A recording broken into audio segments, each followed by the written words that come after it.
さんこんばんは。 NPO 法人 SAIR のプログラムディレクターをさせていただいております立花京子と申します。昨日から参加いただいた方がほとんどではないかと思うんですけれども、今日は2日目ということで、進めさせていただきたいと思います。まずですね、今日初めてご参加いただいた方のために、少しご説明したいと思いますけれども、 NPO 法人 SAIR は、主にですねアーティスト・イン・レジデンスの事業を行っておりまして、で、このような形で、フォーラムですとか、他のイベントなんかも企画をしています。それではですね、今日はまずはちょっと簡単にスタッフの紹介をしたいと思いますけれども、NPO 法人 SAIR の柴田と、また今日オペレーターとして務めております萩谷海がおります。よろしくお願いいたします。それではですね、まず始める前に先に注意事項だけお知らせさせていただきたいと思います。今日はですねビデオを流したりするんですけれども、安定した通信を確保するためにビデオと出演者以外の方はですねビデオと音声を切った状態にしていただけましたら幸いです。よろしくお願いいたします。それではですね、簡単に今日の流れを説明させていただきたいと思いますけれども、今日はですね私はモデレーターではなくて、モデレーターの方に来ていただいておりますけれども、バトンタッチさせていただいた後に、ゲスト出演者の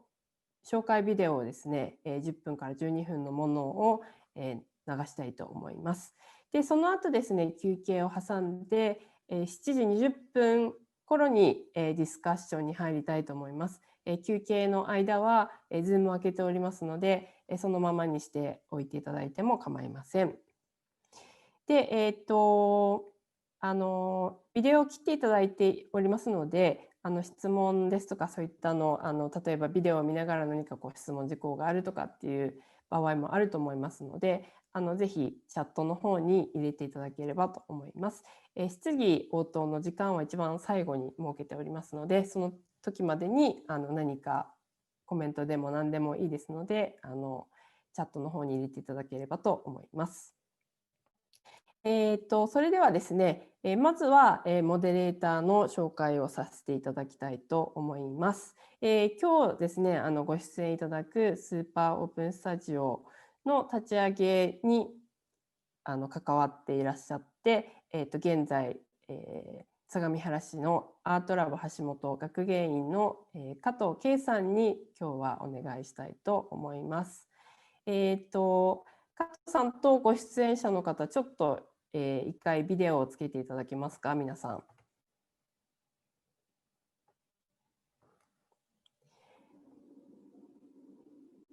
では、加藤さん、手を振ってください。あれ、すいません、なんかビデオが開始ができない、なんかホストから止められちゃってるんですけど、これで、大丈夫です。今つきました。はい。よろしくお願いします。まず簡単にですね、私の方から皆さんのご紹介をさせていただきたいと思います。まずプロフィールをご紹介したいと思うんですけれども、まずは8の2人、バシリス・ノウラスさんとコスタス・ツムリスさんに今日はお越しいただいております。で、8はですね、ギリシャの経済危機があって、その数年後、8年経ってから、結成したグループなので8というお名前をつけてらっしゃると思うんですけれども、その後スペースをアテネ市内に、お持ちになって、活動をしていらっしゃいます。その次にですね、スーパーオープンスタジオ、それからスーパーオープンスタジオネットワークと、2つ別の、ものなんですけれども、そこから、山根さん、それから水上さんに来ていただいております。よろしくお願いいたします。そして、最後にですね、SAR も入居している、札幌市の苗穂のアートスタジオ、山本裕樹さんに来ていただいています。よろしくお願いいたします。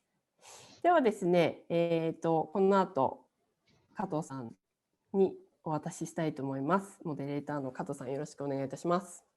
はい、よろしくお願いします。皆さん、こんにちは。ご紹介いただきました、相模原市アートラボ橋本の学院の加藤圭です。今日のゲストのスーパーオープンスタジオネットワークとスーパーオープンスタジオに、関わらせていただいた関係で、今回は進行役として務めさせていただきます。ちょっとオンラインでの進行っていうのがちょっと初めてっていうこともあるので、ちょっと至らぬ点があるかもしれませんが、どうぞよろしくお願いします。はい、さて、フォーラム2日目なんですけれど、アーティストのスタジオやネットワーク、スペースを運営するアーティストの皆さんを今回招いて、活動している視点から、実践的なお話を聞く場として自分も大変楽しみにしています。それでは、それぞれのゲストの方にこれから映像にプレゼンテーションする前に、簡単に挨拶だけ程度でよろしいので、お声を聞かせていただいてもよろしいですか。まず8のバシリス・ノラウスさんとコスタス・ツムリスさんをよろしくお願いします。Hello all. Thank you for the invitation. We are very glad to be here with you today. We are in Athens. It's morning here. And I'm Vasilis Noulas. I'm a visual artist and theater director. And this is Kostas Zimoulis, a visual artist. Hello also from me. Today we're going to talk about the 8 Collective, in which we are part of. And the 8 Critical Institute for Arts and Politics is a self-organized and autonomous place in the center of Athens. And also we are going to refer to previous DIY collective artistic examples, actions that we were part of during the crisis years in Greece. Thank you all. Thank you. 皆さんおはようございます。おはようございます。こちらアテネには私たちいるので朝なのでおはようございますになりますけれども、こんにちは。ご招待いただきありがとうございます。私たちは8というグループで活動していて、コスタス・ツイムリス、それからバシリス・ノラウスと言います。お互いにビジュアルアーティストで、私自身はですね、美術監督というのを担当しています。で今回ですね、皆さんにお話ししたいのは自分たちのこのコレクティブアーティスト集団に関する活動ですね。それから過去に前回関わった DIY コレクティブの事例などを紹介しながら、ギリシャの経済危機の中でどのように私たちが活動を開始してきたかということを含めてですね、お話しできればと思います。今日はどうぞよろしくお願いいたします。はい、ありがとう。バシリスさん、コスタスさん、ありがとうございます。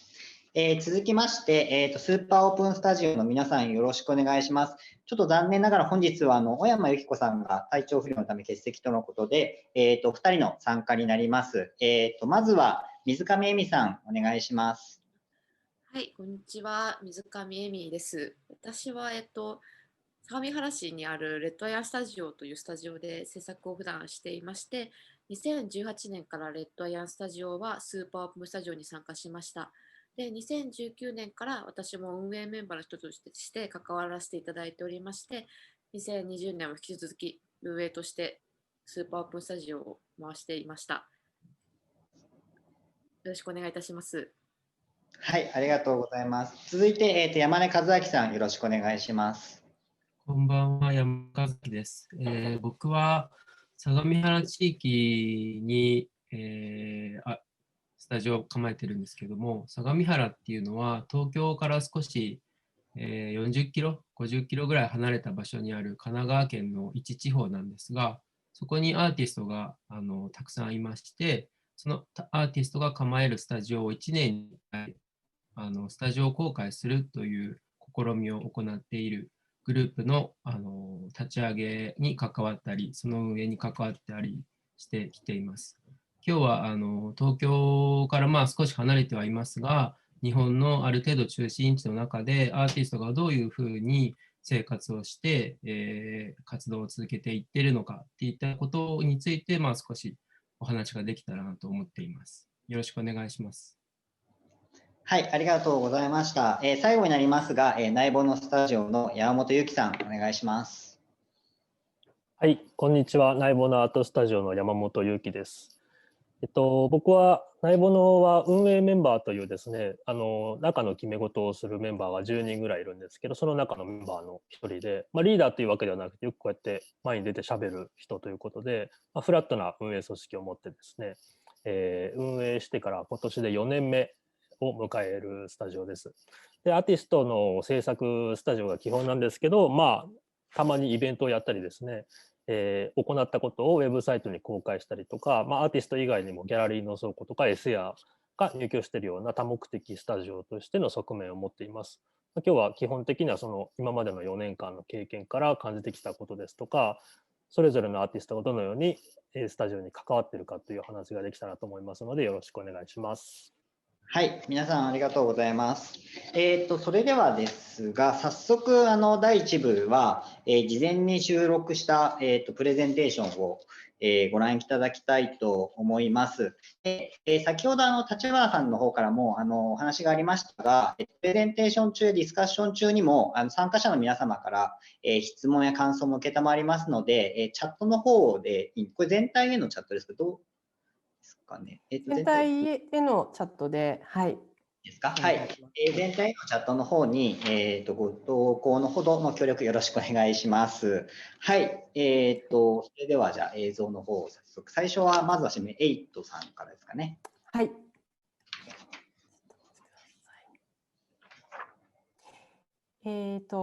ビデオがですね、長いもっと長いものもありますので、今日は10分12分のものを見ていただきますが、ビデオはフルで YouTube に、エセアの YouTube のチャンネルの方に載せてありますので、ぜひお時間あるときに覗いていただければと思います。それでは。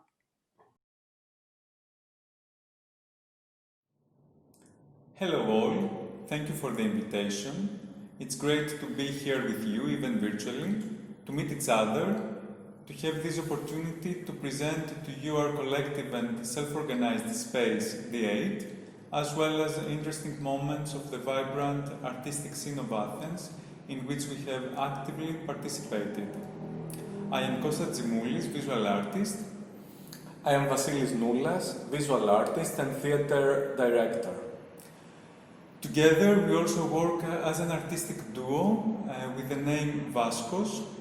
that it comes from our names Vasilis and Kostas. Vaskos deals with hybridity, exploring playfully the notion of national, sexual and artistic identity. It uses various media, performance, photography, drawing, video, ceramics and publications. We deal with the duality and the queer, and we have presented 2 solo exhibitions and currently working on our 3rd one.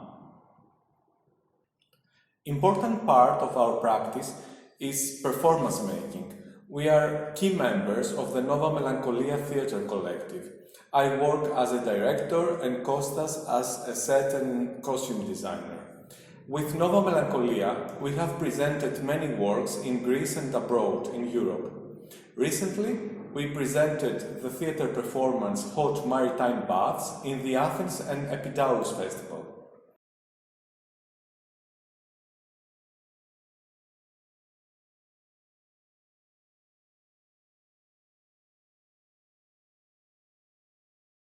Currently, our avant-garde performance Imagine a Heroic Landscape, based on the letters from the prison written in 1918 by the communist revolutionary Rosa Luxemburg, which was presented here at the Eight, is going now to take part in the Sant'Arcangelo Festival in Italy during next July.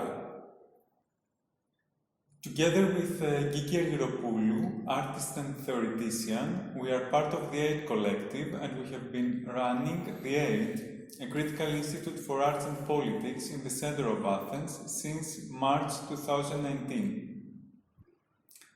The Eight Collective is based in Athens, and it emerges and evolves from previous collective forms and experiments as a continuation and a transformation of them. During the last years, we have co-initiated and participated in many collective artistic experiments. We are going now to briefly present you some crucial moments of this itinerary. What we are going to present to you now, briefly, has to do with the art scene of Athens, especially the underground scene, during the years of crisis, meaning the last decade. We start from the Embros Theatre occupation, happened in 2011 by the Mavili Collective, in which we were members. Mavili Collective was a group of 7 artists of the same generation that came together in the years of crisis in order to claim a better cultural policy and better working conditions for the artists. Mavili Collective occupied the historical building of Embros Theatre in Athens, deserted and left empty for years by the Greek state. The aim of the occupation was to reactivate and reoccupy this space temporarily with our own means and to propose an alternative model of collective management. Embros Theatre was reconstituted as a public space for exchange, research, debate, meeting and rethinking. The Embros occupation united the artistic scene of Athens in the difficult years of the economic crisis. Artists, theoreticians, practitioners and the public met and tried out models beyond the limits of their practice and the market's structural demands for the artistic product. This reactivation was not a proposition of a better model of production and management, but was a proposition of rethinking, responding, and remaking. In the sight of the crisis situation, we refuse to wait for better days. We refuse to accept the current crisis as terminal, and we refuse to sit back. The experiment of the Embros occupation was a very successful one, and it was unique in his kind. It was the first time that a clearly artistic occupation happened in the recent years, and united the whole scene of Athens, artists from different fields and also from different generations and with different backgrounds came all together with this opportunity. The Embros Theatre occupation was and still is an event of great influence and inspiration to the artists of our generation and of the next one.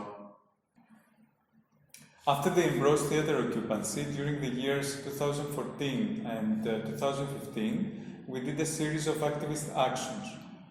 For example, we printed and posted around the city a series of posters that were making fun of the nationalism, conservatism and the decay of the Greek National Theatre. We were critical of the nationalist ideology, a blend of ancient Greek glory, Byzantine and Orthodox Christianity, and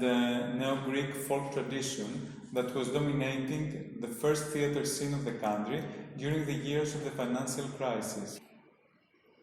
We did this action anonymously, as we were truly risking to be prosecuted. We have to mention here that all these actions were at the edge of legality, but we had the support from the artistic community and from an important part of the press. We will present you now another example of an activist intervention. This time, our weapon was the collective laugh. On 20th of February 2014, the Greek Minister of Culture delivered the opening speech of the European Union Conference Financing Creativity in Athens. This conference was seeking to address models of cultural policy in the coming decades. Yet, not a single artist was invited as a speaker, nor was the conference promoted publicly. Given this situation, Maville Collective called for artists from different fields of practice to attend the conference. Having been excluded from a dialogue about cultural policies, the artists present publicly expressed their feelings regarding the proposed role of culture and laughed. The minister was completely destabilized. The action was successful. We posted the guerrilla video immediately in the YouTube and it became viral in the following hours. Θεωρώ ότι οι αναλογίες με την Ελλάδα υπάρχουν και σε άλλες χώρες του Ευρωπαϊκού Νότου, που ταλανίζεται και αυτός από τέτοιου είδους προβλήματα.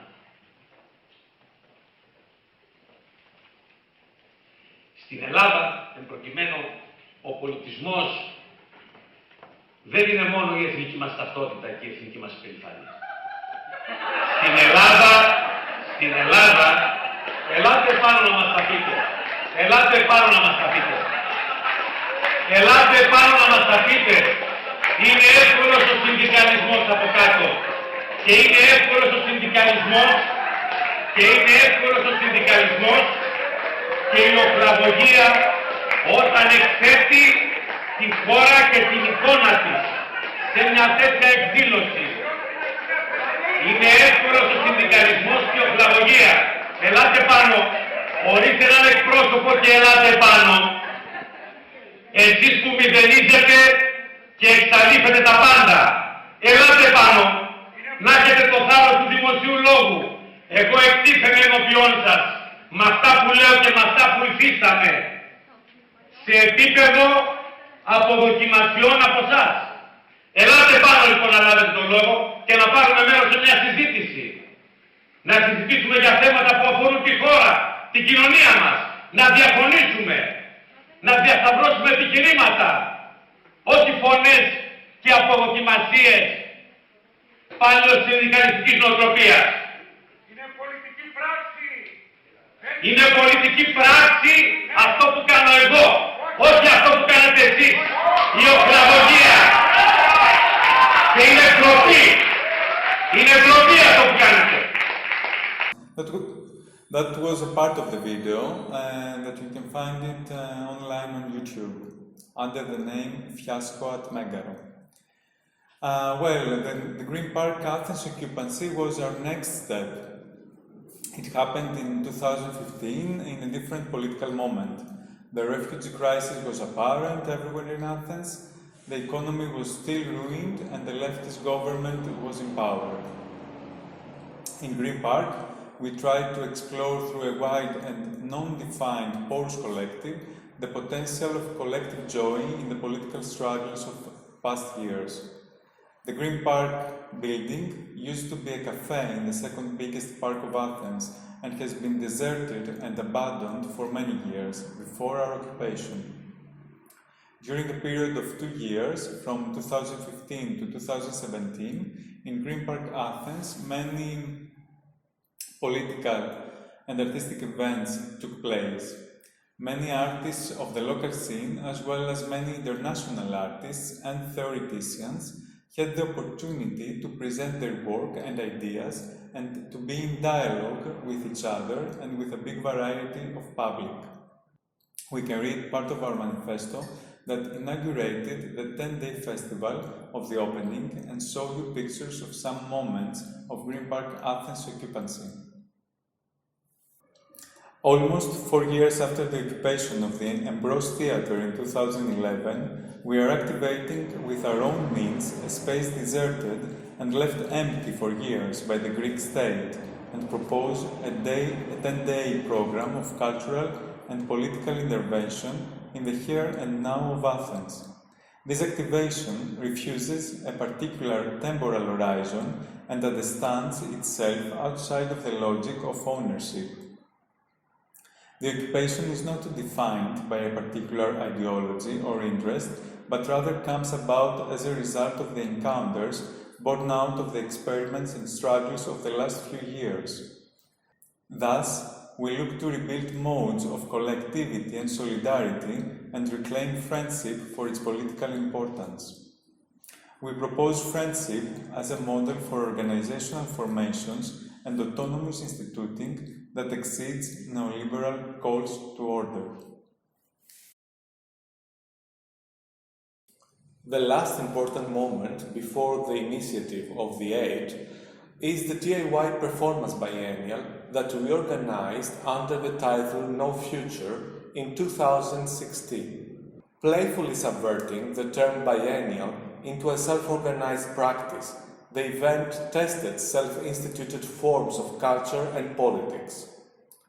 Under the title No Future, this guerrilla biennial brought together forms of artistic, political, and theoretical practice and discourse, questioning the potential of a collective refusal to a referred futurity.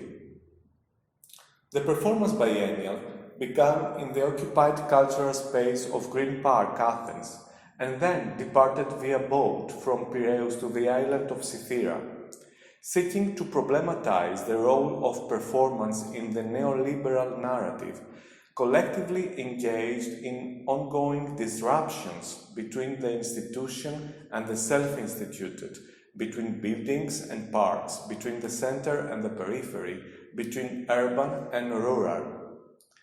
The event brought together both conventional and non-conventional investigations, including performances, talks, lecture performances, workshops, discussions, interventions, city walks, community works, actions, and screenings.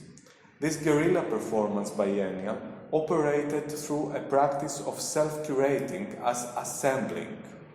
Resisting hierarchies and categorizations, the program consisted of time zones of conflictual fields and practices that were co-curated with the participants. All activities of the event were open and free of charge to the public.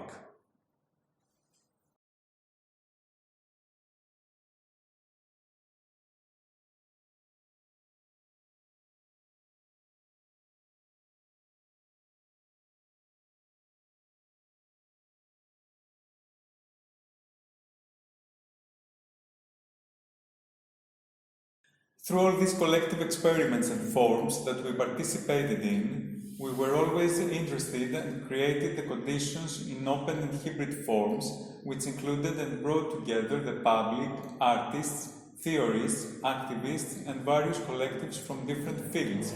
as well as a diverse inhabitant of each location, and random encounters, and proposed that as a form of being and doing together under a different situation in time. Showing this continuous presence in the Athenian scene, we are connected with many other collectives and actions of the city. The 8 is an autonomous and self-organized collective space on a small pedestrian street in the center of Athens, opposite the National Archaeological Museum and the Polytechnic University, in a non-gentrified part of the city and next to the neighborhood of Exarchia. 8 is formed out of our need to pass from these larger, unsustainable and more ephemeral actions to smaller scale formation that allows collective study, bringing together the artistic, the social and the political. In less than 2 years, 8 has organized discussions, workshops, presented solo and group exhibitions, theater performances, special screenings, festivals, and has run an international artist residency. In our initial discussion around the cultural management in Greece, criticizing the processes that the state follows, we had as a special guest here at 8 the Minister of Culture and different participants of the cultural sector and art journalists. At the 8, we have hosted interesting events and workshops of other collectives, such as the Anti-Fascist Culture Workshops, the series of screenings organized by the Making Now Time Collective, or the Eclectic Tech Festival, an annual gathering of feminists. Our residency program, City at 8, invites international artists, theorists, and researchers from different fields of practice. We strongly encourage work that is research-based and engages with unconventional structures and forms, such as socially, politically engaged practices, alternative ecologies, and urban interventions. The residency is one of the ways of making the aid sustainable, and at the same time gives us the opportunity to create an international network. During the first lockdown, spring 2019, the aid paused its planned activities, and afterwards it functioned in a limited way. The aid was part of the campaign 2020 Solidarity by the Berlin-based Between Bridges project, which was initiated by artist Wolfgang Tillmans. Through this campaign, the project aimed at helping cultural venues and independent spaces that are existentially threatened by the current crisis. Currently, the aid organizes a series of research labs under the title Urban Ecologies. The labs will be in 3 editions. They will run through June 2021. The first one has already taken place online, but we are hoping to be able to host here at the aid the next two of them. These labs act as pre-events and lead to June 2021, when the aid will organize the next edition of HKD's Berlin New Alphabet School under the title Instituting, with guest lecturers, the Ruan Grupa Collective from Indonesia, who is the artistic director of Documenta 15, and the theoreticians Stefano Harney and Fred Moten. So this was briefly what we are doing here at the aid, and also our past activities and actions through the recent years. Looking forward to our next and future projects. Thank you very much for your attention. Thank you all.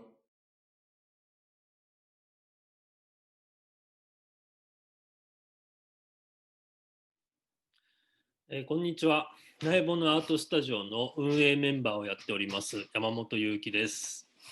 これから苗穂のアートスタジオの紹介をしていきます。まずはスライドをお見せしながら説明します。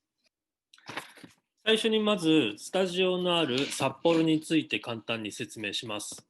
札幌は人口197万人の都市で、北海道の政令指定都市です。北海道はこの日本の中でも一番北にあるひし形のような形をしている大きな島です。長い間北海道というのは先住民のアイヌの方々が住む土地で、19世紀半ばから日本に開拓入植されました。その時期に作られた都市が札幌で、町としての歴史はそのため他の政令指定都市と比べてかなり短く新しい町となります。こちらは日本の大きさを比較するためにほぼ同緯度でヨーロッパと比較してみた図です。日本は南北に長く、札幌は東京からだと約 820km 離れています。ヨーロッパだとパリからバルセロナが 1040km ぐらいなので、距離感覚としてはそれに近いかもしれません。気候や植生なども日本の他のエリアと北海道は異なっています。北海道の外に移動する際には、国内でもほとんどの場合は飛行機を僕ら使います。北海道の外に行くと遠くからよく来たねなどと言われることもよくあるんですけど、行く身としてはですね、東京も大阪も福岡もあんまり変わらない感覚でですね、2時間ぐらいで行けちゃうなという感覚です。でむしろ同じ北海道の最北端の町に車で5時間ぐらいかけていく方がずっと遠くに感じたりもするという距離感を持っています。これは札幌の中心部の地図です。上の真ん中の黄色い丸が札幌駅で、その右側にある黄色い丸が隣の苗穂駅になります。で、札幌駅から苗穂駅まで1駅 2,3 分ほどで着きます。で、この苗穂駅からさらに徒歩10分の位置に苗穂のアートスタジオがありますので、交通アクセスはとても良いです。ちなみにこの苗穂地域一帯は、市の中心部を南北に流れる創成川の東側に位置しておりまして、工場などが多くてですね、地価が安いので、2030年度の北海道新幹線沿線に向けて再開発の対象になっている地域となっています。では、ここから改めてスタジオの説明に入っていきます。スタジオの外観はこんな感じになっています。築50年以上の古い倉庫になります。札幌市の苗穂、先ほど苗穂駅と言いましたが、苗穂というエリアにあるので、そこから名前を取って苗穂のアートスタジオという名前です。通称は苗穂のというふうに呼んでいます。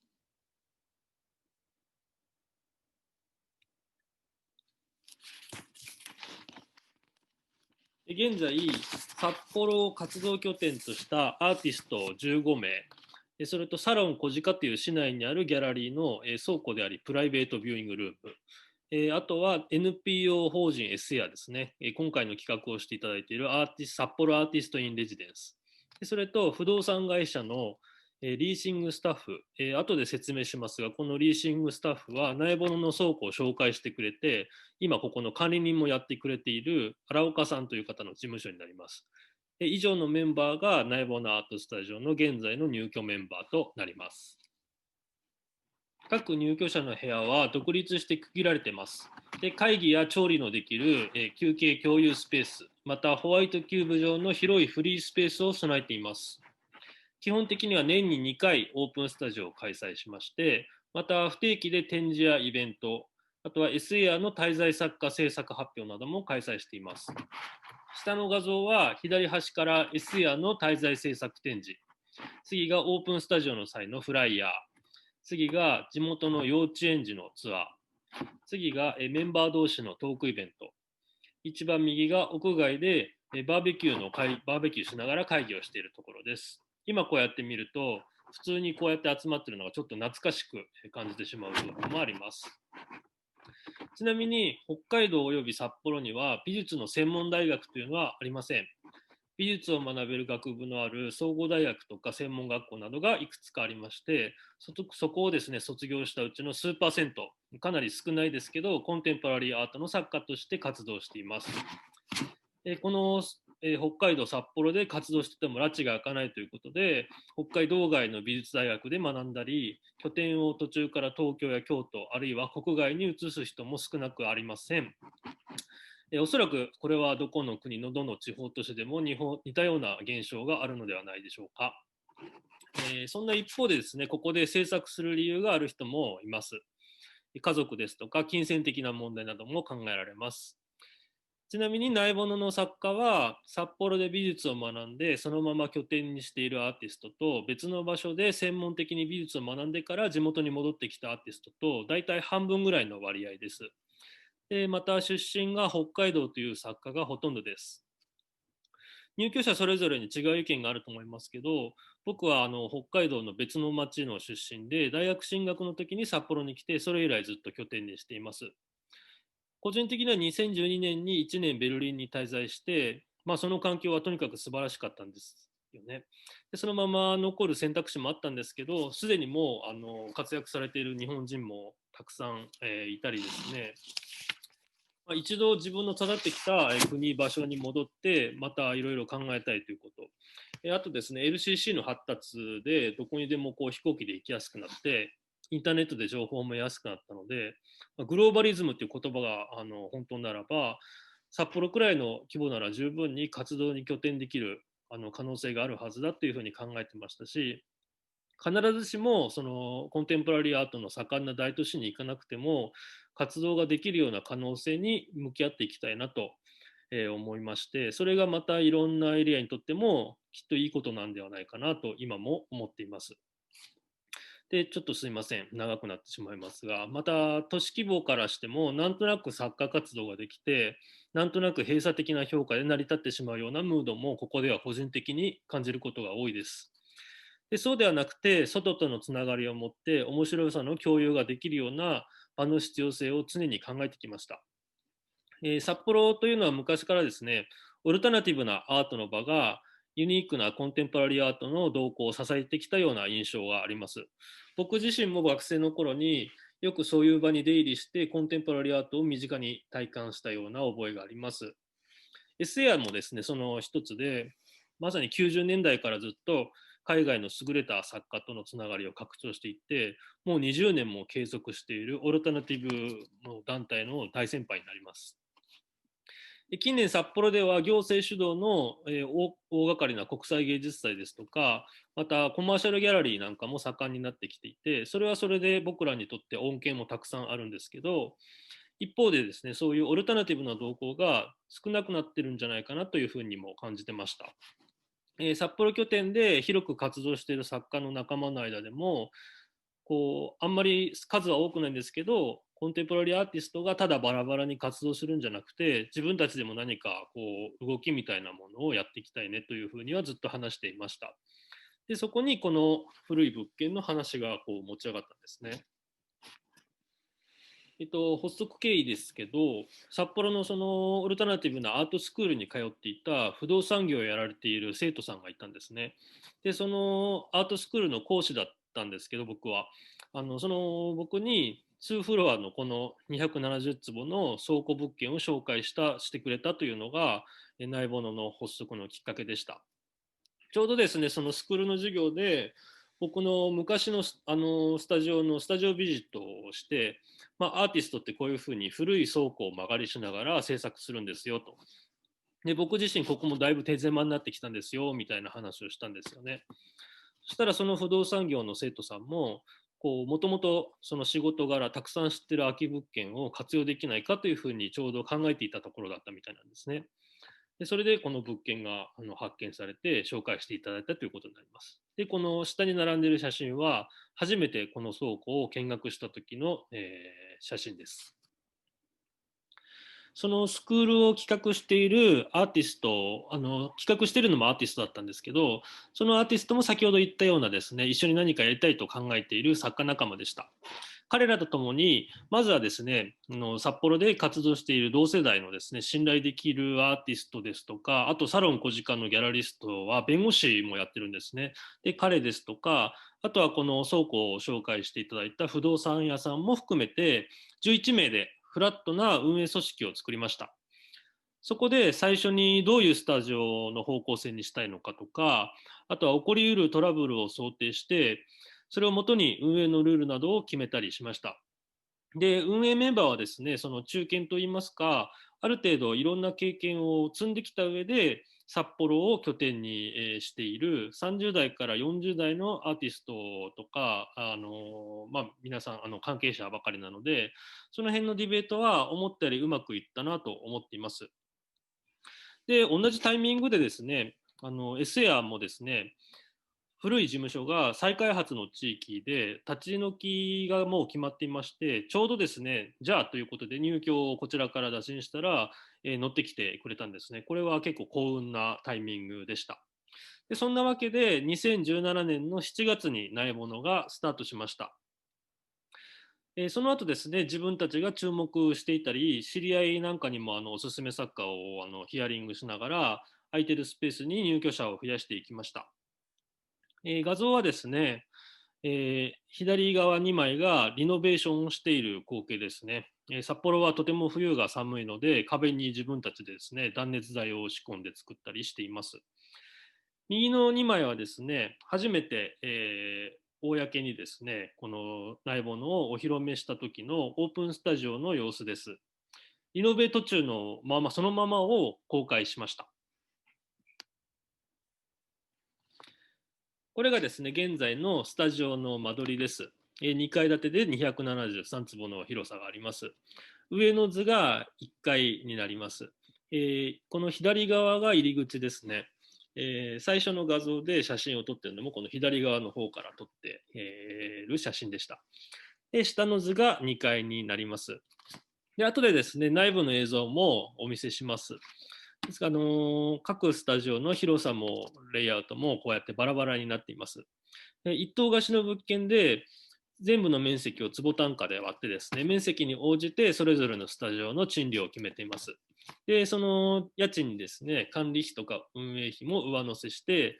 不動産屋さんに管理を担当してもらっています。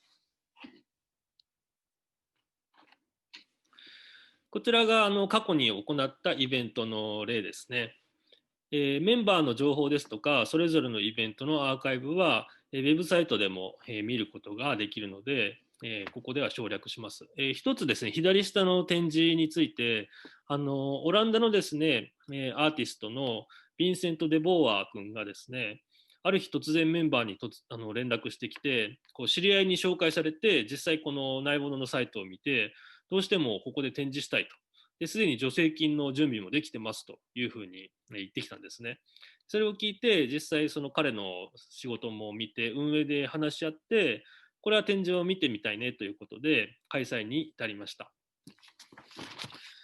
こんなことも、ありですね。発足からもう丸3年が経過して、今4年目、ですね。で、少しずつですね、認知度も高まってきているなというふうな、実感があります。基本的にはですね、一般公開しているのは、展示ですとかイベントの日としていますけど、各入居者の交友関係を通じてですね、北海道に立ち寄ってきたアーティストですとか、アートに関わる人たちが見学に来るという機会も増えています。札幌だったら内盆に行けば面白い人たち、変なことやってる人たちが集まってるようだとか、あと例えばですね、ここ出身のアーティストが普段は遠くで活動してて、札幌に帰ってきた時にコンテンポラリーのシーンがちゃんとあってですね、安心できるというような場になればいいなと僕は思っています。で、ナイボノはですね、全体の共通のコンセプトは設定していないんですよね。あくまで個々のアーティスト活動を尊重して活動しやすいような環境を作ることだったりとか、それと同時に緩い共同体としてお互いの仕事に良い影響を与えたりですとか、常に情報共有したりですね、そういう開かれた可能性を持った場になるような活動というのを意識しています。で、それぞれの入居アーティストが面白い仕事を継続していれば、自動的にですね、勝手にその場が面白くなっていくんじゃないかなと思っています。なので、このナイボナートスタジオですけど、アーティストビレッジのような場所だと思っていただければ、分かりやすいかなと思います。今のところですね、この物件が10年最長で借りれるそうなので、とりあえずあと6年かな、継続できることが、第一目標と考えています。こちらがウェブサイトのアドレスになります。で、サイトの構築もですね、運営メンバーのアーティストがやってます。こちらもぜひご興味があったらご覧ください。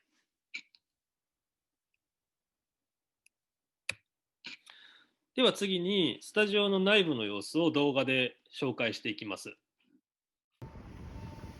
はい、このように線路と電車の整備場がよく見えるですね、ここ鉄道ファンの撮影スポットなんですけど、この道路沿いにナイボノアートスタジオがあります。はい、これですね。これからの時期、このナイボノの駐車場には一晩数十センチの雪が降る日もあるので、雪かきが何より目の前の問題ともなります。はい、入り口です。この看板もウェブデザインと同じ運営メンバーアーティストの武田の制作になってます。はい、じゃあ入ります。入ってすぐ見えるのが共有スペースとフリースペースです。フリースペースの方から入ってみます。フリースペースですね、天井が4メートルぐらいあって、ホワイトキューブ状の広い空間になっています。蛍光灯とスポットライトが備えています。で、ここで展示やイベントを行ったりですとか、普段はですね、それ以上に入居者が大きな作品を作ったりとか、展示のシミュレーションとか撮影をするために活用する場合が多いです。で、このスペースがあることが、だから入居者にとっても利点だと思ってます。で、周りに住宅もなくてですね、隣の物件も音楽練習スタジオになっているので、夜遅くまでここで音を出すこともできます。で、天井高と同じ大きなシャッターがあるので、搬入室もすごく便利です。ただ、ここは冬はですね、冬は外と同じぐらいの寒さでマイナス5度とか10度ですね、ストーブ使っても暖かくならないのが北海道ならではの厳しさです。こちらはですね、共有スペースで、こっちはストーブで暖かくなります。水お湯も使えて冷蔵庫もあります。ここでご飯食べたりパーティーをしたりミーティングしたりするところです。展示情報のチラシですとか本とかを置いたり入居者が休めるような空間になっています。で、この共有スペースの隣に一つ早速スタジオがあります。こちら半年前に入居してきた笠見康弘のスタジオです。抽象のペインターで生まれ育った文化ですとか社会の中で規定された私の感情や無意識、プライベートな問題がいかに絵画として成り立つかということを意識して、制作しています。ではですね、スタジオゾーンの方に行きます。最初にここから出てくるのが風間天心ですね。運営メンバー風間天心のスタジオから見てみます。作家自身の解説とともにご覧ください。仏教のソウルでもある風間天心です。作品も宗教を題材にすることが多く、こちらに写っている作品も仏壇や、仏像などをモチーフにして、作っている作品です。はい、この辺の、右側の壁とかこの出入り口も自分たちでそれぞれ作ったものです。で次はですね、僕自身ですね、山本裕貴のスタジオになります。僕は抽象絵画の歴史を参照しながら、色のある円、色をくり抜いている円、透明不透明の色を掛け合わせながら、物事の間にある事象について考察するような作品を作ってます。積層した透明層の中に色が浮いているような絵画になってます。こっちの部屋は事務所と小型とか中型の作品を作るスペースになっています。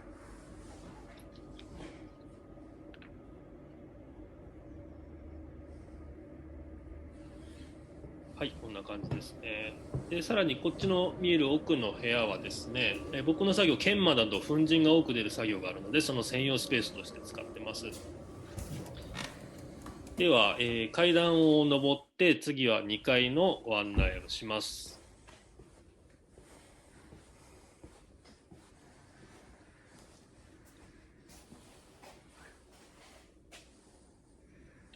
はい。階段を上ってですね、正面が内ボノのウェブサイトですとかデザインを担当する運営メンバーである武田博のスタジオになってます。ここに見えるですね、そのちょっと凝った感じのデザインの扉、出入り口も武田のオリジナルのものとなってます。何でも作れるタイプのアーティストですね。はい、中に入ります。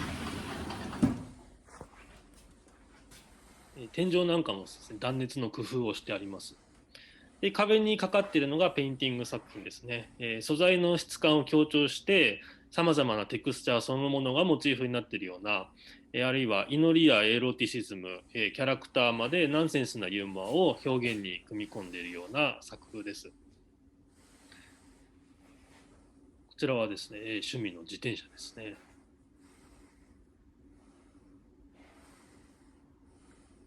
はい、奥に見えるスタジオはこちらも運営メンバーの柏見奈々子のスタジオです。武田と柏見はご夫婦でですね、スタジオを共有して使ってます。柏見作品は主に布を素材として動物や樹木の様子を媒介として目には見えない存在の気配や風、境界などの表現を試みています。糸の表現などがですね、非常に繊細なのでこの画面ではなかなかちょっと伝わりづらいかもしれません。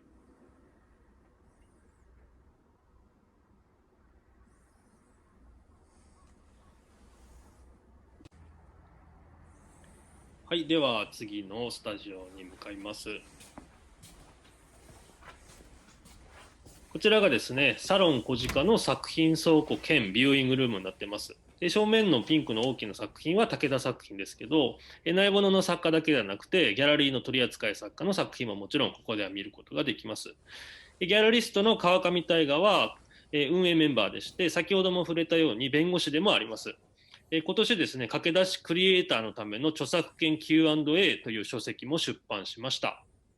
サロン小鹿の本館はですね、別のところにありまして、ギャラリーとカフェと弁護士事務所の複合スペースになっています。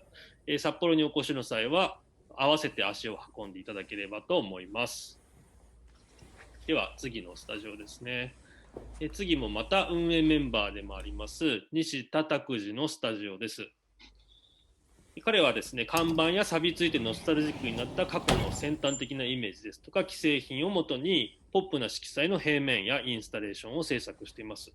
棚や壁に並んでいるのは、DIY の道具ですとか中古の積み木をリサイクルショップで集めてきてリペイントしているような、作品ですね。もうアトリエ中にですね工具もたくさん並んでまして、武田とともにですね壁の増設をしたりですとか実作業やアドバイス他のメンバーに、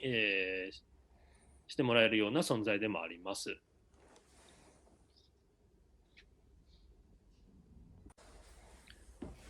はい、ではですね2階さらに奥の方に進んでいきますね。はい、ドアを閉めて。はい、この方ですね。次に来るのが、小里純子のスタジオになります。はい、右手ですね。小里は、造形として、人とか人物の顔に惹かれてます。で、アンバランスな人のありようとか、感情を表現してます。自分がその時感じている人間模様や違和感をもとにして自分の手と思いに任せて多様性、共存、共栄、寛容と不寛容、自分自身の不寛容まで意識しながら制作しています。自画像のような銅像が並んでいるということですね。壁にかかっているいろんなものからも本人の意思が、すごく感じられます。はい、では次ですね。次もですね、運営メンバーで、ご夫婦それぞれがアーティストの高橋清、今村一彦のスペースです。高橋は擬音を立体化した作品ですとか、街に大きく文字を展開して、そこから人々の関心無関心にまつわる映像インスタレーションなどを発表しています。今村は隙間や穴、覆われたものから漏れ出るような微弱な光などから生まれるグラデーションを観察して、外界と自身への問いかけの往復をテーマとして作品を作っています。2人ともですね、本来作品が大掛かりなインスタレーションだったりで外注などもしていて、ここの他に別にスタジオを持っているので、ここはいつでも作品を展示しておいてプレゼンができるようなスペースとして使っています。でこの2人が先ほど説明したアートスクールのシンクスクールの企画をしているほか、展覧会のキュレーションやイベントも手掛けています。で次が笠井由香と小林知世の共同スタジオになります。笠井はこの世の万物には魂が宿っていると考えて、身の回りの者たちの生活や日常風景が持つもう一つの表情に視点を当てて、日本の古典的な表現技法、見立てを使った絵画を制作しています。これは本人が実際に制作している様子ですね。じゃあ次は隣の小林本人の解説です。こんにちは、作家の小林知世です。主に油絵の具やアクリル絵の具を使った平面作品を作成しています。制作の時に意識しているのは微細な気配や予感、目に見えないものへの意識です。それらを感じる情景を絵にしたり、あとは文字の持つ気配や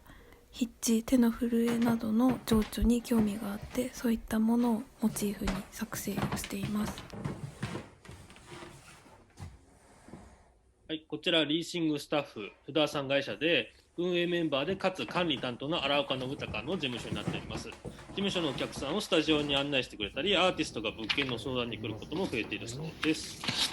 はい、続いて大橋哲郎のスタジオですね。出来事や物事、知識や事件に対して表層を撫でるように見ているような現在のイメージの受け取り方に着目して作品を制作しています。Google マップに並んでいるようなものを紙を用いて立体化したり、ピースをしている女性を描くシリーズがスタジオに並んでいます。はい、次はまた運営メンバーのですね、新藤冬香のスタジオです。スタジオの外の壁にこうやって先日茨城で行ったプロジェクトを紹介しているところです。新藤は主に北海道の歴史や文化に関わる作品を多く制作していますが、北海道に限らず国内外さまざまな地域に移動しながら、現代に生きている人々が過去に起こった出来事や過去に生きた人々にどう向き合うことができるのかということを作品を通じて問いたいと、考えているアーティストです。こちらが入り口ですね。今日は閉まっています。はい、次がですね、山内太陽のスタジオです。こちらも今日は閉まってますね。他者とですね、共有し得ない物事について考えながら、油絵の具をですね、非常に厚く載せた絵画を制作しています。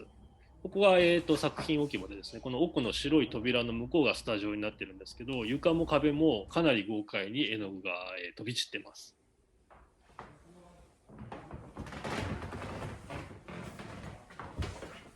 こちらはトイレも一応見せておきましょうか。トイレですね。シャワートイレ付きです。結構綺麗に使ってるつもりです。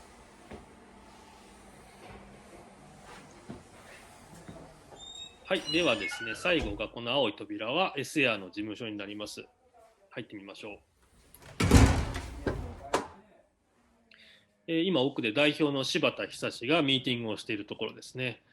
Sエアは20年近く続いて、国内でも最も長く続いているアーティストインレジデンスの一つで、これまでにですね、36カ国100組を超えるアーティストを招聘してきました。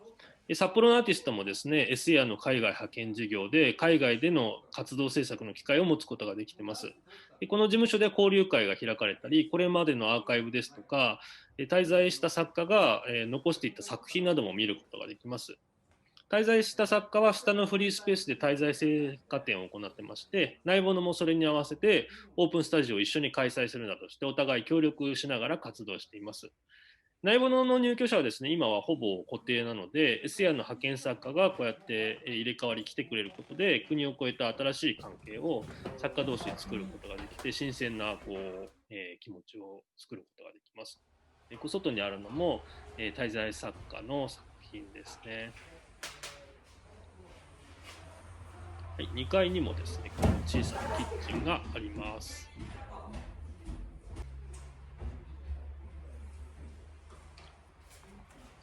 はい、で、こちらの階段、また階段がありますけど、階段を降りると入り口に戻ることができます。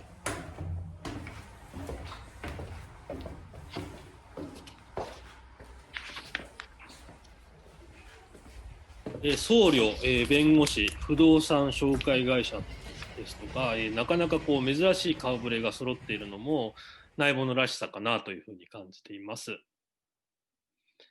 はい、フリースペースの方に戻ってきました。はい、こんな感じでですね、今年は残念ながら開催できなかった、オープンスタジオのような雰囲気を、少しは伝えることができたでしょうか。ですね、以上で、内ボノアートスタジオの、説明を終わりたいと思います。ご視聴ありがとうございました。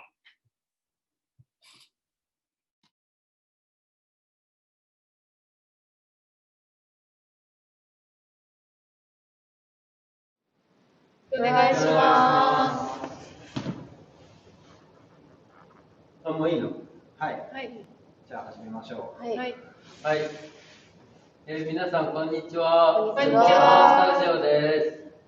す。よろしくお願いします。よろしくお願いします。ちょっとその発端や経緯やネットワークについてっていうことで、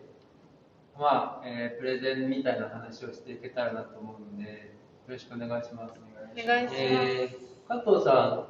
んがこの発端として一人いるんですけど、彼が学生時代に相模原地域の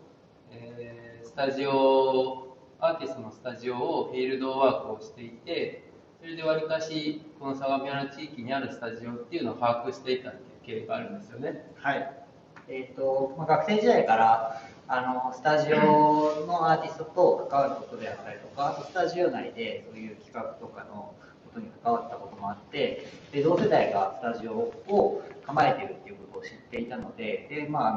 と調査していたんですね。でそれが20数個ぐらいあって、でちょうど今僕はアートラボ橋本という相模原市のアートセンターで働いているんですけれど、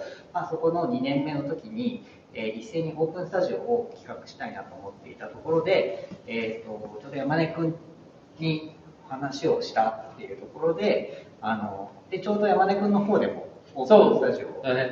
をそれとは全くその時は加藤さんのことを全然知らなくて、加藤さんがこの相模原地域のスタジオを集めてオープンスタジオをやりたいっていう思いも知らなかったんですね。ただそれと並行して、僕がスタジオを構えていた場所の近くに井出健二さんっていうアーティストがスタジオを構えていたんですけども、その彼と出会って、近いし一緒に何かできたらいいなっていうところを持って話していたところ、加藤さんがある思惑を持って僕たちに接触をしてきたっていう感じなんですね、僕の意識としては。はい。ちょっと場所の説明だけしますか。相模原市のこのそうだね。相模原市、海外の人もいるので、相模原市っていうのがどこかっていうと、最初に今日本が見えていて、だんだん関東があって、東京は今どこですか？東京。はい。で、相模原市はどれぐらい離れてるかっていうと、電車で40分ぐらい、1時間ぐらい。新宿から40分ぐらいですね。はい、関東平野の真ん中にいます。はい。で、特徴的なのが、ここ実はその美術大学が多くて、多摩美術大学であったりとか、東京造形大学、女子美術大学っていう、日本の中でも大きい美術大学が複数所在する地域でもあって、でその関係もあって、スタジオだったり、卒業後にスタジオを構えるアーティストが多いっていうこともあって、本当にその制作が生活圏の中で近い場所っていうところが面白いなと思って、僕はこれをスタジオをちょっと調べるっていうことになりました。そうですね。なので最初の初年度からアーティストが思っていたことと彼が構想していたことっていうのが同時に進行している状態だったっていうことが一つこの話を進めていく上でポイントになるのかなと思っています。で、初年度と、次年度2013年14年は相模原市の主催で行われたんですけれども、2014年度2年目になって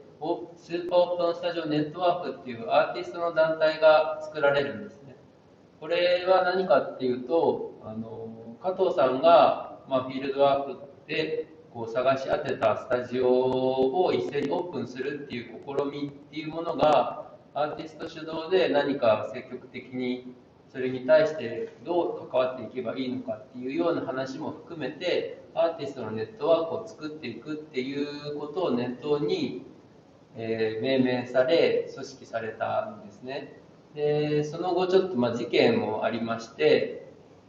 加藤さんがねちょっと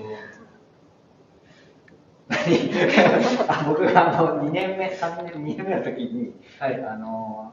アートラボ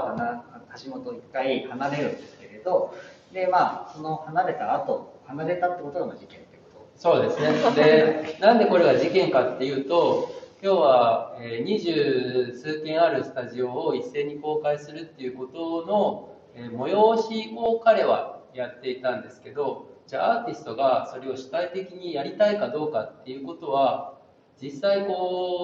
まだ僕たちの中でもはっきりしていなかったというか、なんか加藤さんがやるっていうからやってたっていう側面もあったんですけど、集まったスタジオをどう束ねていけばいいのかみたいなのを中心に動いていた井出さんなり千葉雅也さんなり僕なりっていうのがちょっと考えあぐねていたというか、それをどういうふうに引き受けて主体的に活動していけばいいのかっていうことについて、自覚をするきっかけになった事件というか出来事だったんですよね。で、そうやってその相模原市っていう公的な公的な組織と、アーティストっていうどこかオルタナティブな活動を常にやっているような組織っていうものがどういうふうにこの8年間を進んできたかっていうのは、ご想像の通り、決して一長一短ではないし、ぶつかる部分も多々あったし、でもお互いがやりたいことをやりたい時に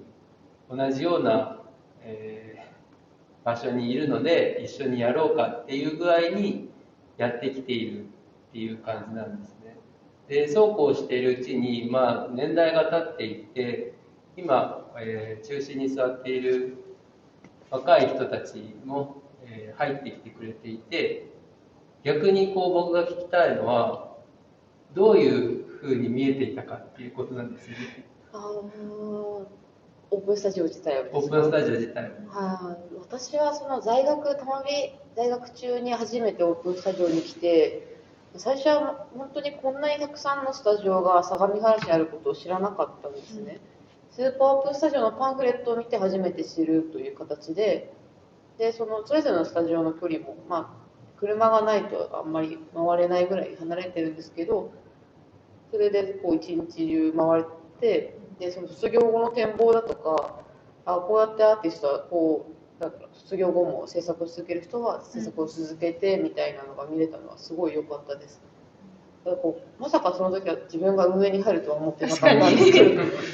私も今のスタジオに入ったきっかけが学部3年生か4年生の時にアートラボで展示をしている時に、加藤さんに卒業後の制作場所を探しているっていうお話をしたら、ちょうどその時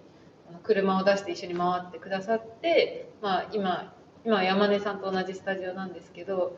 やっぱり学生の時ってなかなかリアルなアーティストと触れ合うっていうのがなくて、やっぱり教授とか非常勤の先生とかだったから、卒業してからの方が制作することと生活がよりリアルになったっていうのはありましたね。そうですね。なんか今青山さんが水上さんが言ってくれたことっていうのがすごく大切で、そのアーティストにとって、スタジオを構えて制作するっていうのは、当たり前のことだと思うんですね。でそれで発表をしていくっていう活動をするんですけども、近くにこれだけアーティストがいて、実際このスーパーオープンスタジオを始めるまでは全然お互いのことを知らなかったんですね。けどこれがきっかけでそのアーティスト同士のコミュニティなりネットワークができることによって、よりお互いの制作に関しても言い合ったり、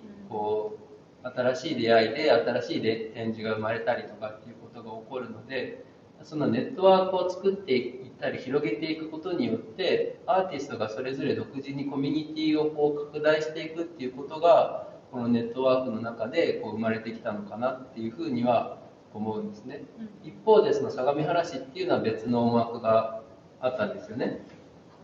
相模原市の方ではまずはこの地域の特色ってじゃあ何だろうってところってまだまだ本当にいろんなアイデアがなかったっていう、横浜市だったりとか、東京に比べると発表展示の場所っていうのがないので、美術文化芸術の振興のところでどういうふうに特色を持たせるのかっていうのがまだはっきりしてなかった。でなんでスーパーオープンスタジオを取り上げたいのかっていうところで、やっぱりそういうアトリエがある、スタジオがあるっていうところが何かカラーになっていけたら、市としても面白い場所になるんじゃないのか、それがシティセールとシビックプライドみたいな形で文化振興につながっていくきっかけになったら面白いのかなと思って、その多数のスタジオに声をかけてオープンスタジオをやりました。で、じゃあ8年間やっていって、じゃあどうだったかっていうと、徐々になんですけれど、市の方でも注目したりとか、あと小山さんが言ったスタジオを探していく人たちとか、結構問い合わせがあったりとか、市の施策の中でもやっぱりその空き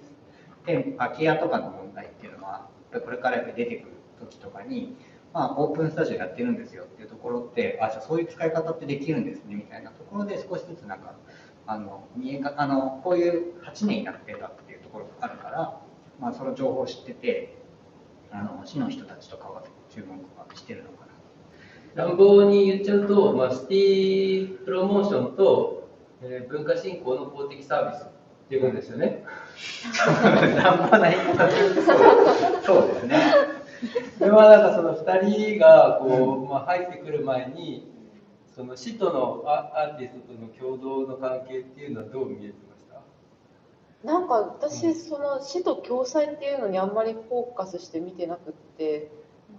何もしてない時はアーティストが自分たちで主体的に動いてるって見えてました。で実際運営に入ることになってしまってでその決してアーティスト主体だけでこの試みっていうのが進んでるわけではないっていうのをもう分かってる、気づいたと思うんですけど、そうですね。そこら辺はどうでした？いや、かなり助けられてる部分が大きいんだな、実は。それはなんだがっかりみたいなことなかったですか？でも実際やってみると、その自分が普段やってる制作の時間と、その生活のためにやってる仕事と、オープンスタジオの運営のことってなると、やっぱりどうしてもアーティストだけでは回らない部分が結構あるなって感じたのは事実で、そこの仕事の分担をどうやっていくかっていうのが、その作業的にならないための工夫っていうか、面白くするとこときちっとこう事務的にやっていかなきゃいけないことを整理していくのはすごい、こういう大きい状態で何かやるっていうのは大事なことなのかなって思います。僕がこう初年度から関わってきて7年ぐらいかな、6年ぐらいでちょっと身を引いたんですけど、それまでに思ったのは、もちろん最初は無自覚に始めたことなんですけど、僕が考えたことっていうのは、こうスタジオっていうのはアーティストにとって私的な空間で、誰かお客さんを呼ぶっていうことではなくて、本当私的にこう作品を作っていくっていう場所だと思うんですね。ただそれが、共同スタジオっていう風になってしまうと、ある程度こう公共的な場でもあるというか、完全に自分一人のスペースではないので、何かしらそこにルールなり何なりっていうのが生まれてくると思うんですね。でそのルールなり何なりっていうことに対してアーティストっていうのは何かアクションをしていくっていうことが、往々にしてあると思うんですけど、それをこう共同スタジオ間で行うっていうよりも、相模原地域や他の地域のスタジオやアーティストたちと関わっていくことで、新しい社会だったり公共圏だったりするものを作って拡大していくことによって、自分たちが社会を作っていくとか、自分たちの生きやすいやりやすい形の社会を作っていくっていうことができうる可能性があるのかもしれないというふうには思っていて、で、2人も今年京都の人と京都のスタジオと北海道のスタジオと他どっかやったっけ？あとはあれですね、東京にある同年代のスタジオなどお呼びしました。一緒にやってみてどうでした？いや、すごい面白かったですよね。なんかその規模感も集まった理由とかスタンスとかも全く違う人たちが喋れて、こういうスタジオの運営方法があるんだとか、あとなんかネズミ駆除はどうすればいいのかみたいな、そういう話までできて、こちらとしては結構楽しい時間となりました。やっぱり私はもう上京してからずっと相模原で、スタジオも相模原に借りてるから、その近辺でのスタジオの雰囲気みたいな、アーティストの雰囲気、スタジオの雰囲気っていうのしかあまり知らなかったけど、やっぱりただスタジオに遊びに行くんじゃなくて、そのスタジオの中でのルールだったりとか、そのメンバーのこう結成の仕方とか、場所の使い方っていうのを知れたのは、やっぱアーティスト単体で知るよりもいろいろこう得るものが大きかったし、これからじゃああそことはこういうことやってみたいとかって次につながる企画になったと思います。あれですよね、2018年、2019年に山根さんが企画されたスタジオステイというイベントに参加していただいたナイボノさんもこう引き続き2020のイベントでもお呼びして、何ですか、こう局所的なつながりとかではなく、こう継続してつながっていけるような感じになっていけたらいいなと思ってますね。やっぱりそのシェアスタジオだと、途中でこうひょんなことからつながりが、この人ここにいたんだみたいな、そういうつながりでこう今までできなかったことができたり、話がスムーズにいったりとかするっていうのが、やっぱりそういう、一人のスタジオの人ももちろんそのメリットデメリットあると思うんですけど、シェアしてるこういいところなのかなっていうふうに思います。今後の展望とかってありますか？今後の展望、でも去年今年で私がぼんやりと考えていたのは、今その相模原市のスーパーオープンスタジオは、アーティストがこう120人約100人超のアーティストがこう所属しているんですよ。で今まではその相模原市という地域で集まった団体だったんですけれど、それをちょっとこう広げるというか、なんていうんですか、こうもっとこう外のスタジオとの関わりも今後増やしていけたら楽しいのではないかみたいな思いはマジのとか言っちゃったんですけど、本当のスーパーオープンスタジオみたいな。でもこれは個人個人で思いが違うと思うので、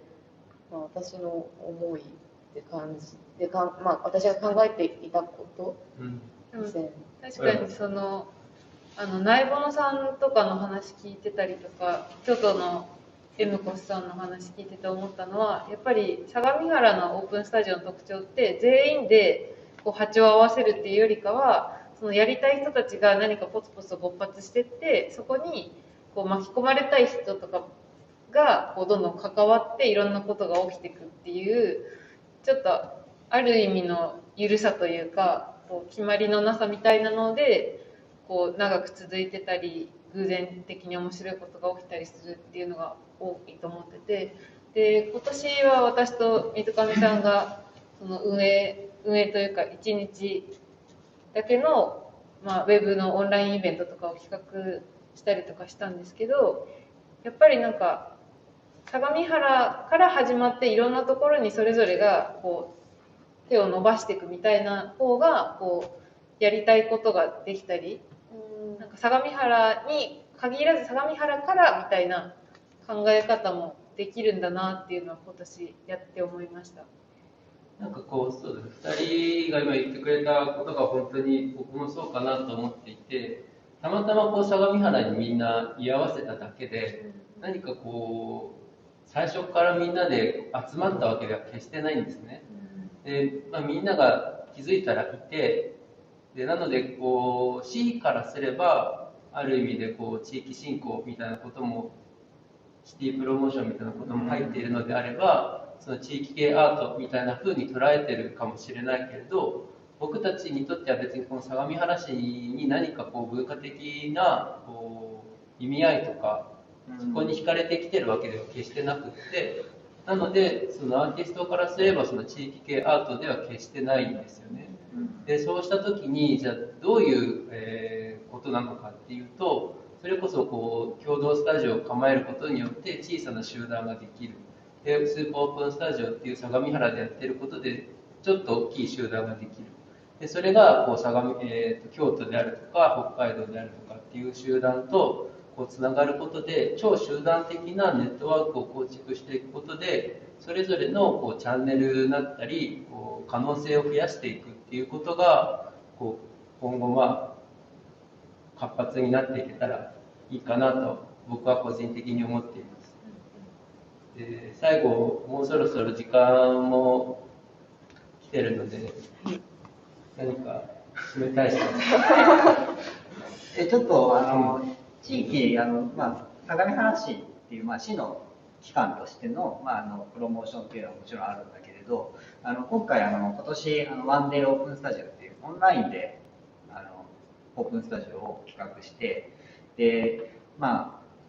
市としてもいろんな事業がいろんなことで中止になって、やっぱりそこでどうしようかみたいなところで、他の文化振興だけじゃなくてみんなあって、でそこでアーティストとのアイディアで、そのオンラインでやっていこうっていうアイディアがいろいろとあって、この集団、さっき山根君が言った超集団っていう、複数の人たちの考え方のあれを可視化する、それを広げることによって、市としてもこういうやり方があるんだっていう学びにもなるし、そのアーティストのアイディアっていうのがすごい参考になって、それが他の部署であったりの、じゃあオンラインのやり方とか、じゃあオンラインじゃない、オンラインと半分対面式でやっていこうとか、そういうアイディアの宝庫でもすごくあって、だからその公共性のところっていうのを、アーティストがいろんなアイデアがあるっていうところで、僕たち市の方の行政機関としても学びになっていくっていうところが、すごくそれは僕は地域振興だけじゃない部分で、すごく市としては本当にそれってメリットになるんだなっていうのは感じて、財産だなと思います。っていうそこは僕のまとめになっちゃうから。加藤さんが最後っていうの嫌だから。それはそうだね。それはそうです。どうしよう。あれです。そうだね。SOS2020 はコロナ禍の今の情勢を踏まえて、例年のような一斉開催ではなく、人ができるだけ密にならないようにスタジオ個々でスケジュールを決めてこう分散して開いて今も開催中ですので、詳しくはホームページでご覧になってください。後ろの映ってるワンデーオープンスタジオのページと別にスーパーオープンスタジオで検索していただくと今年のホームページが出てきて、出たりするか出ないか忘れますか。ありがとうございます。でここの下の方に行くとカレンダーが出てくるんですけど、ここにそのスタジオ各自がこうスケジュールを埋め込むとその日このスタジオが何かやってるよっていうのが見れたりします。で今は割とスカスカだけどなんか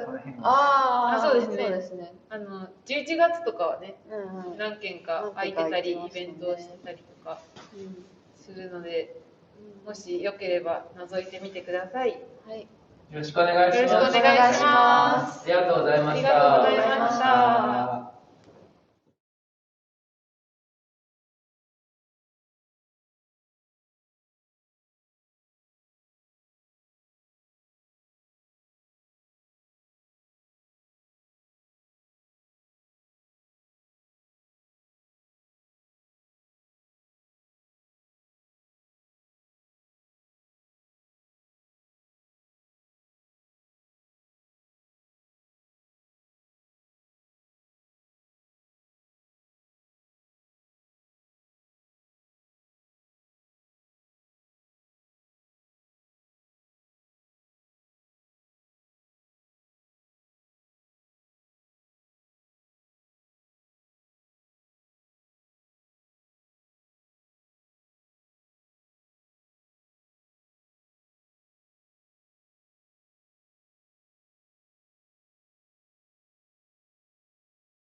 はい、それでは、7時半の時間ですので、第2部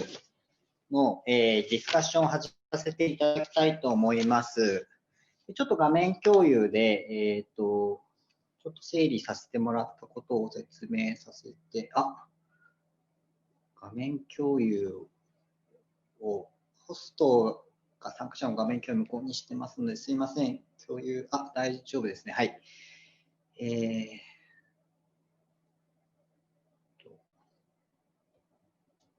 丈夫ですかね。はい、ちょっとお待ちください。あれ？お待ちください。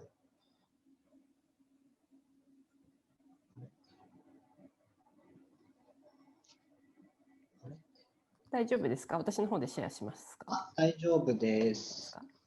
はい。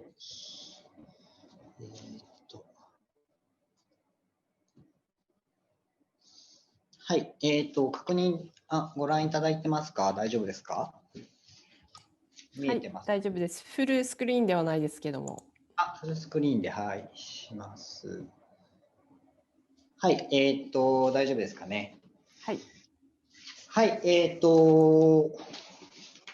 っとあらかじめ、それぞれの異なる、キャラクターがあるということだったので、ちょっとその第2部が始まる、質疑応答が始まる前にちょっと整理したいと思います。まずちょっと共通点なんですけれど、ちょっとこれ乱暴な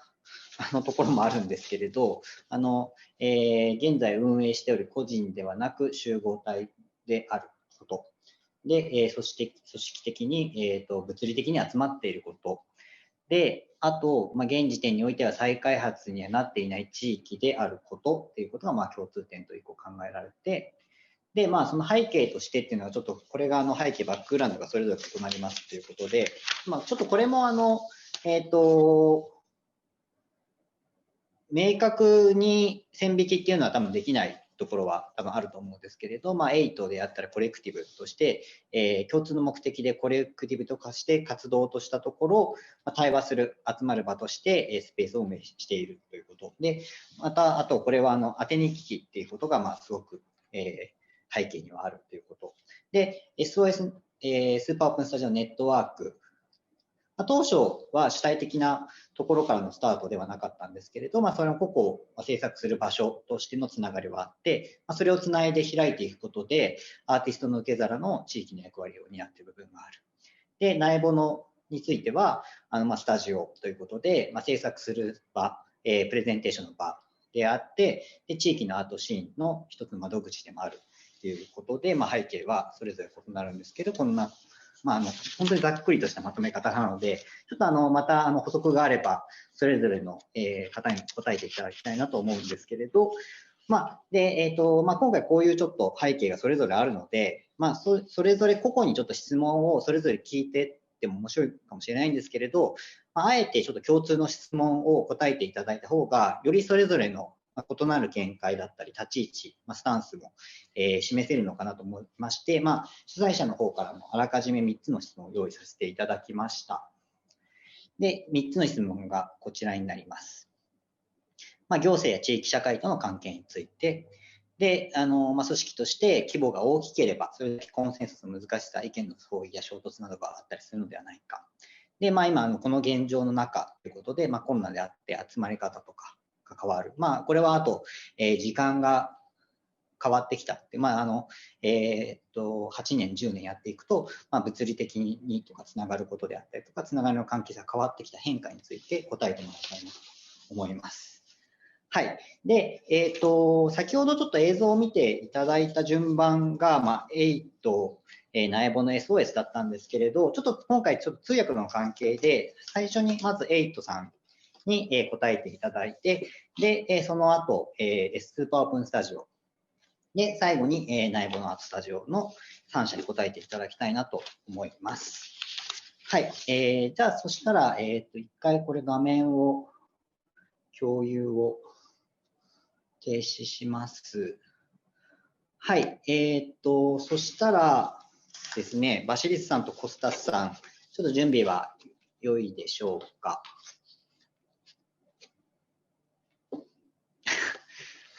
はい。そしたらじゃあ質問を一つ、まず最初の質問をさせていただきたいと思います。8にとって、行政や地域社会との関係について、教えてください。Yes, we are part of the local artistic scene of Athens. All these years we have been collaborating with many artists, curators, and art theorists, etc. We are artists. We have studied both here in Athens, and then we did postgraduate studies abroad in Europe. But we are based here, and through all these actions that we've made the recent years, we are very well connected with the artistic scene of Athens. We feel that we are a part of it. Also because we are doing art in different fields, theater, visual arts, we have connections in many directions. So as for the relationship with the government, through experiments such as artistic occupations, collective events, DIY festivals, we have been critical to the government's policies towards contemporary art. Sometimes we have even been in dialogue with the Minister of Culture, proposing ideas, asking for a better cultural policy. These matters are a bit complicated to be explained here because they have to do with particularities of the Greek political system, etc. Let's say that our relationship with the governmental cultural policies have a big range. They go from an activist intervention in the minister's speech in 2015 up to an invitation for an open dialogue at the 8th towards the Minister of Culture, which happened in 2019. So it is an ambivalent, complicated relationship, critical, but also in a dialogue and in a connection with it. Thank you.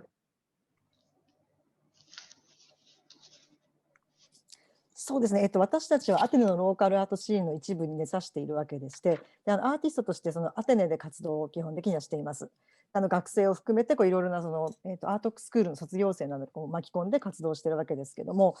最近のアクションとしてはですね、やはりローカルのシーンとすごくつながっていて、さらに私たちの活動というのはものすごく多岐にわたるんですね。アートというだけではなくて、シアターだったりビジュアルアートだったりとかするので、その辺のコネクションもとても多くある。そのコラボレーションを通じてのつながりというのがたくさんあります。他にも先ほど映像でも紹介しましたけども、芸術的な選挙にしてもそうですし、集団イベント、それから DIY のフェスティバルなどの実験も行っていて、で基本的にはその私たちの活動の大きなところとしては、現代アートに対する政府の政策に対する批判的な立場を取っているという部分があります。ですから行政、それから政治との関わりという意味では文化大臣と会話を行ったりとか、具体的なアイディアをそのアートに関する国の政策に関するアイディアを提案したりとか、それから文化政策などの要求も行ってきています。でこの辺はその私たちのギリシャという国のシステムがすごく特殊な部分があるので、うまく説明できないところもあるんですけれども、この政府との関係というところに関してはですね、特に文化政策というところですね。では2015年に大臣の演説があって、そこに対して活動家として介入するということもしましたし、2019年には8で実際公開対話というのに政治家を招待するというようなこともしていて、幅広い活動を展開していると思います。よろしいでしょうか。はい、ありがとうございました。日本では逆にその文化大臣と、アートセンターがつながるっていうところが逆に想像ができなくて、どうしてそれがコネクトできたのかっていうところ、もう少し具体的に教えてもらってもよろしいですか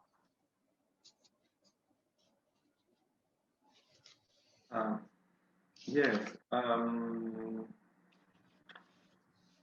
Well, yeah. Through all these activities of these years, we have created a large network of contacts, not only with artists, but also with theorists from various fields. We have invited many of them to our various actions, workshops, festivals, conferences. So, for example, in Bros Theatre Occupation, we had invited as a speaker the famous Italian philosopher Giorgio Agamben. Or in the Green Park Occupation, we had as a guest the artistic director of Documenta 14, Adam Shimczyk, or the French philosopher Jacques Rancière, etc. So in 2015, Green Park Occupancy, we had invited in a discussion Mrs. Mirsini Zorba, a theoretician who later became the Minister of Culture of the leftist government. So we already knew personally the Minister of Culture when we invited her in 2019 at the 8th. The first action of the 8th was a series of discussions under the title on public processes, institutional models, and paradigm shifts around the processes that the state follows for the big state institutions like museums, national theaters, etc., and how the artistic directors are appointed. That was a big issue at the time and still is. So we invited the Minister of Culture as a state representative, and she accepted to participate. We have to say that it was a useful and fruitful discussion and was necessary to take place. And that it has, in a way, minimized the gap between the state and the artistic community. We cannot say that something has changed radically through that discussion, but we believe that every action helps with one way or another to better understand and to deal with a more mature way with the big issues of cultural policies.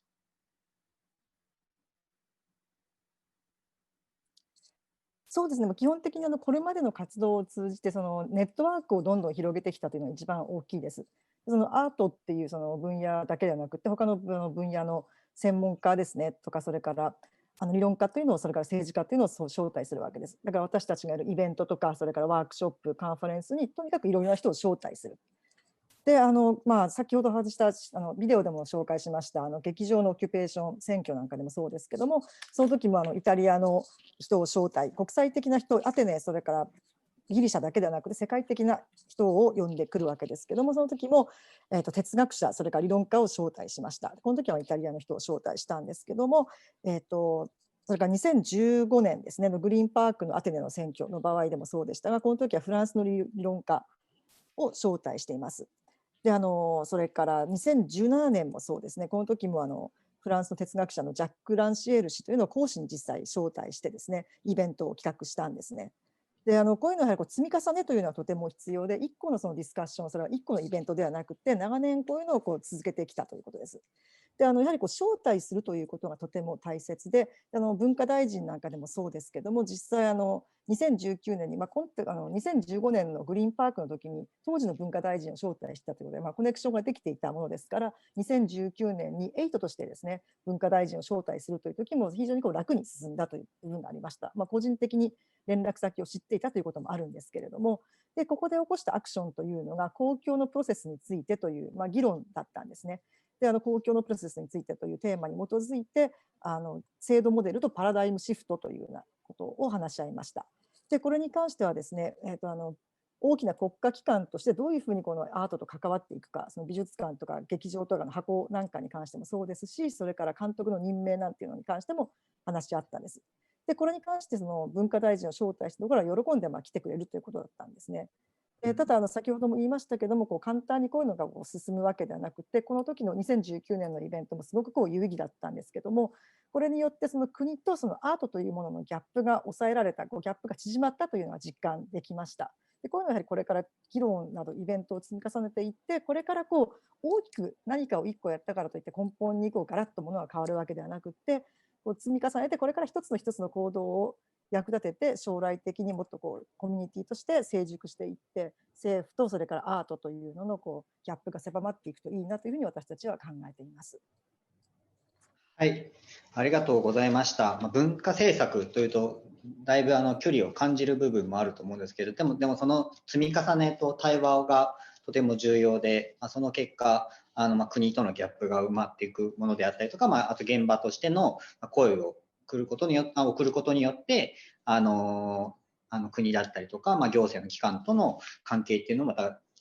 構築ができるのかなと思いました。で、ちょっと次の質問に入りたいと思います。それだけいろんな関係性、ネットワークを広げていくっていうことなので、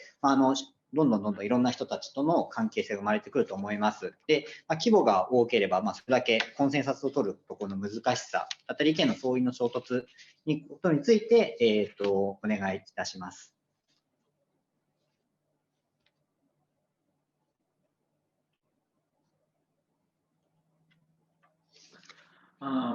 Yes, working as a collective, having to make a collective decision is not an easy thing. It demands a special training, needs time, a spirit of democracy, dialogue, and all these things. Bigger is the size of the collective, more difficult to have a consensus. But it is something challenging and inspiring to work as a collective. In the recent artistic occupations, we were organically, practically becoming political individuals through the procedures of assemblies and discussions, and through the collective management of the venues. Conflicts were inevitable. They are part of the game. The important thing is to learn how to deal with conflicts, how to achieve at the end consensus, overcoming the disagreements and the conflicts. Nowadays, we have chosen a more flexible and easy format. At the age we're a small collective of 3 people by the time, me, Vasilis, and Gigi, that we know each other very well. That means that it is easier to have a clear policy for the aid and to make decisions. そうですね。やはりコレクティブって集団ということで意思決定というのがものすごく難しい部分ですよね。でやはりそれで決定をするには時間がかかりますし、それから民主主義的なポリシーみたいなのも必要になってきます。だからコンセンサスを取るというのはやはり難しいと思うんですけども、その一方でそれってすごく刺激的だと思うんですよね。でそれがさらにコレクティブ集団を大きくしていくというふうに考えています。で最近行われた芸術的な選挙というところでは、その集会とかそれからイベント議論のやり方とか運営なんていうのを通じてですね、オーガニックな意味でその政治的な個人というものになれたんではないかというような手応えがありました。でこういうところでやはりこの集団として活動するところで重要だというのは、いかにその個々の対立というのに対処していくかということですよね。それから当然意見の違いとか対立というのは生まれてくるものですから、それをうまく話し合いで克服していって、最終的に集団としての合意を得る、コンセンサスに持っていくということを学んだというふうに感じています。でそういう経験を積んだおかげでですね、最近ではもっとフレキシブルですごくやりやすいフォーマットというのができてきたんじゃないかなというふうに考えています。で8というのは私たち3人で運営してるんですけども、そういうことでものすごくお互いをよく知っているというのは有利な点なんじゃないかなというふうに考えています。ですからお互いを知っていることによって明確な方針というのも打ち出しやすいですし、意思決定というのもすごく簡単に進んでいるんじゃないかなというふうに私たちは考えています。ありがとうございます。ちょっと続けて3つ目の質問にもこれは多分つながってくるのかなと思うんですけれど、先ほどそのコンセンサスを取るためのフォーマットがうまく機能し始めているということで、集団での合意形成とかについて話し合いの場がスムーズにいっているということで、ただ今このコロナの状況があって、集まり方がフィジカルで集まれない状況もある中で、その集まり方の変化であったりとか、また物理的につながることの重要さを改めて、あることだったりについて、教えてください。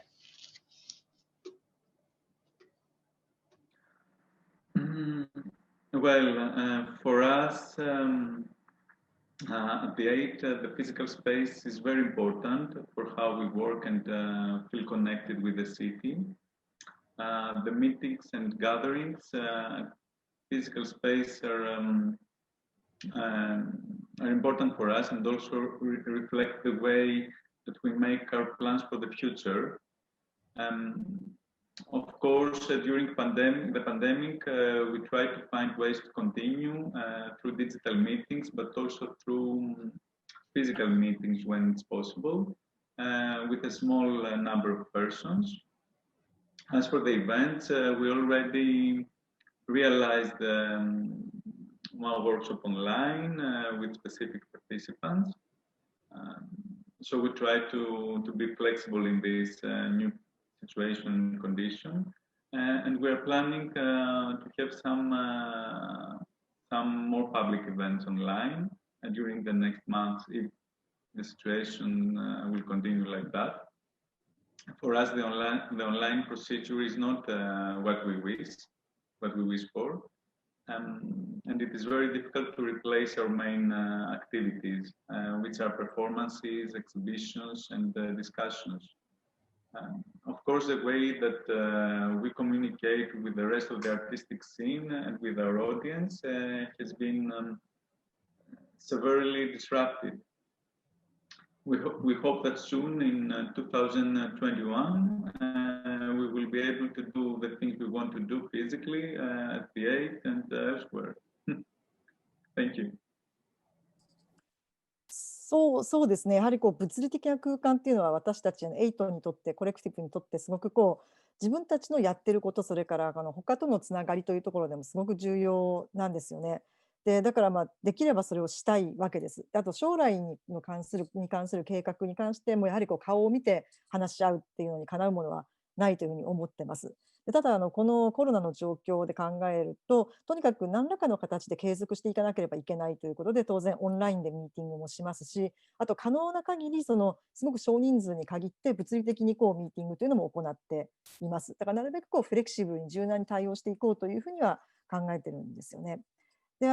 ベントっていうところに関して言えばやはりどうしてもオンライン偏重になってしまうんですけども、すでにこれはワークショップなどもすでに実施していますし、今後もオンラインでの公開イベントというのも計画してます。でただやはりこれって理想的な状況ではないんですよね。どうしても8の主な活動というのは実際のパフォーマンスだったりとか、それから展覧会、ディスカッションという物理的な空間が必要なもの、物理的に人と人が会うということが重要なわけですから、やはりこれにとって変わるものというのは難しいんじゃないかなというふうに考えています。でそれから自分たちとオーディエンスのコミュニケーションだけではなくて、他の芸術シーンだとか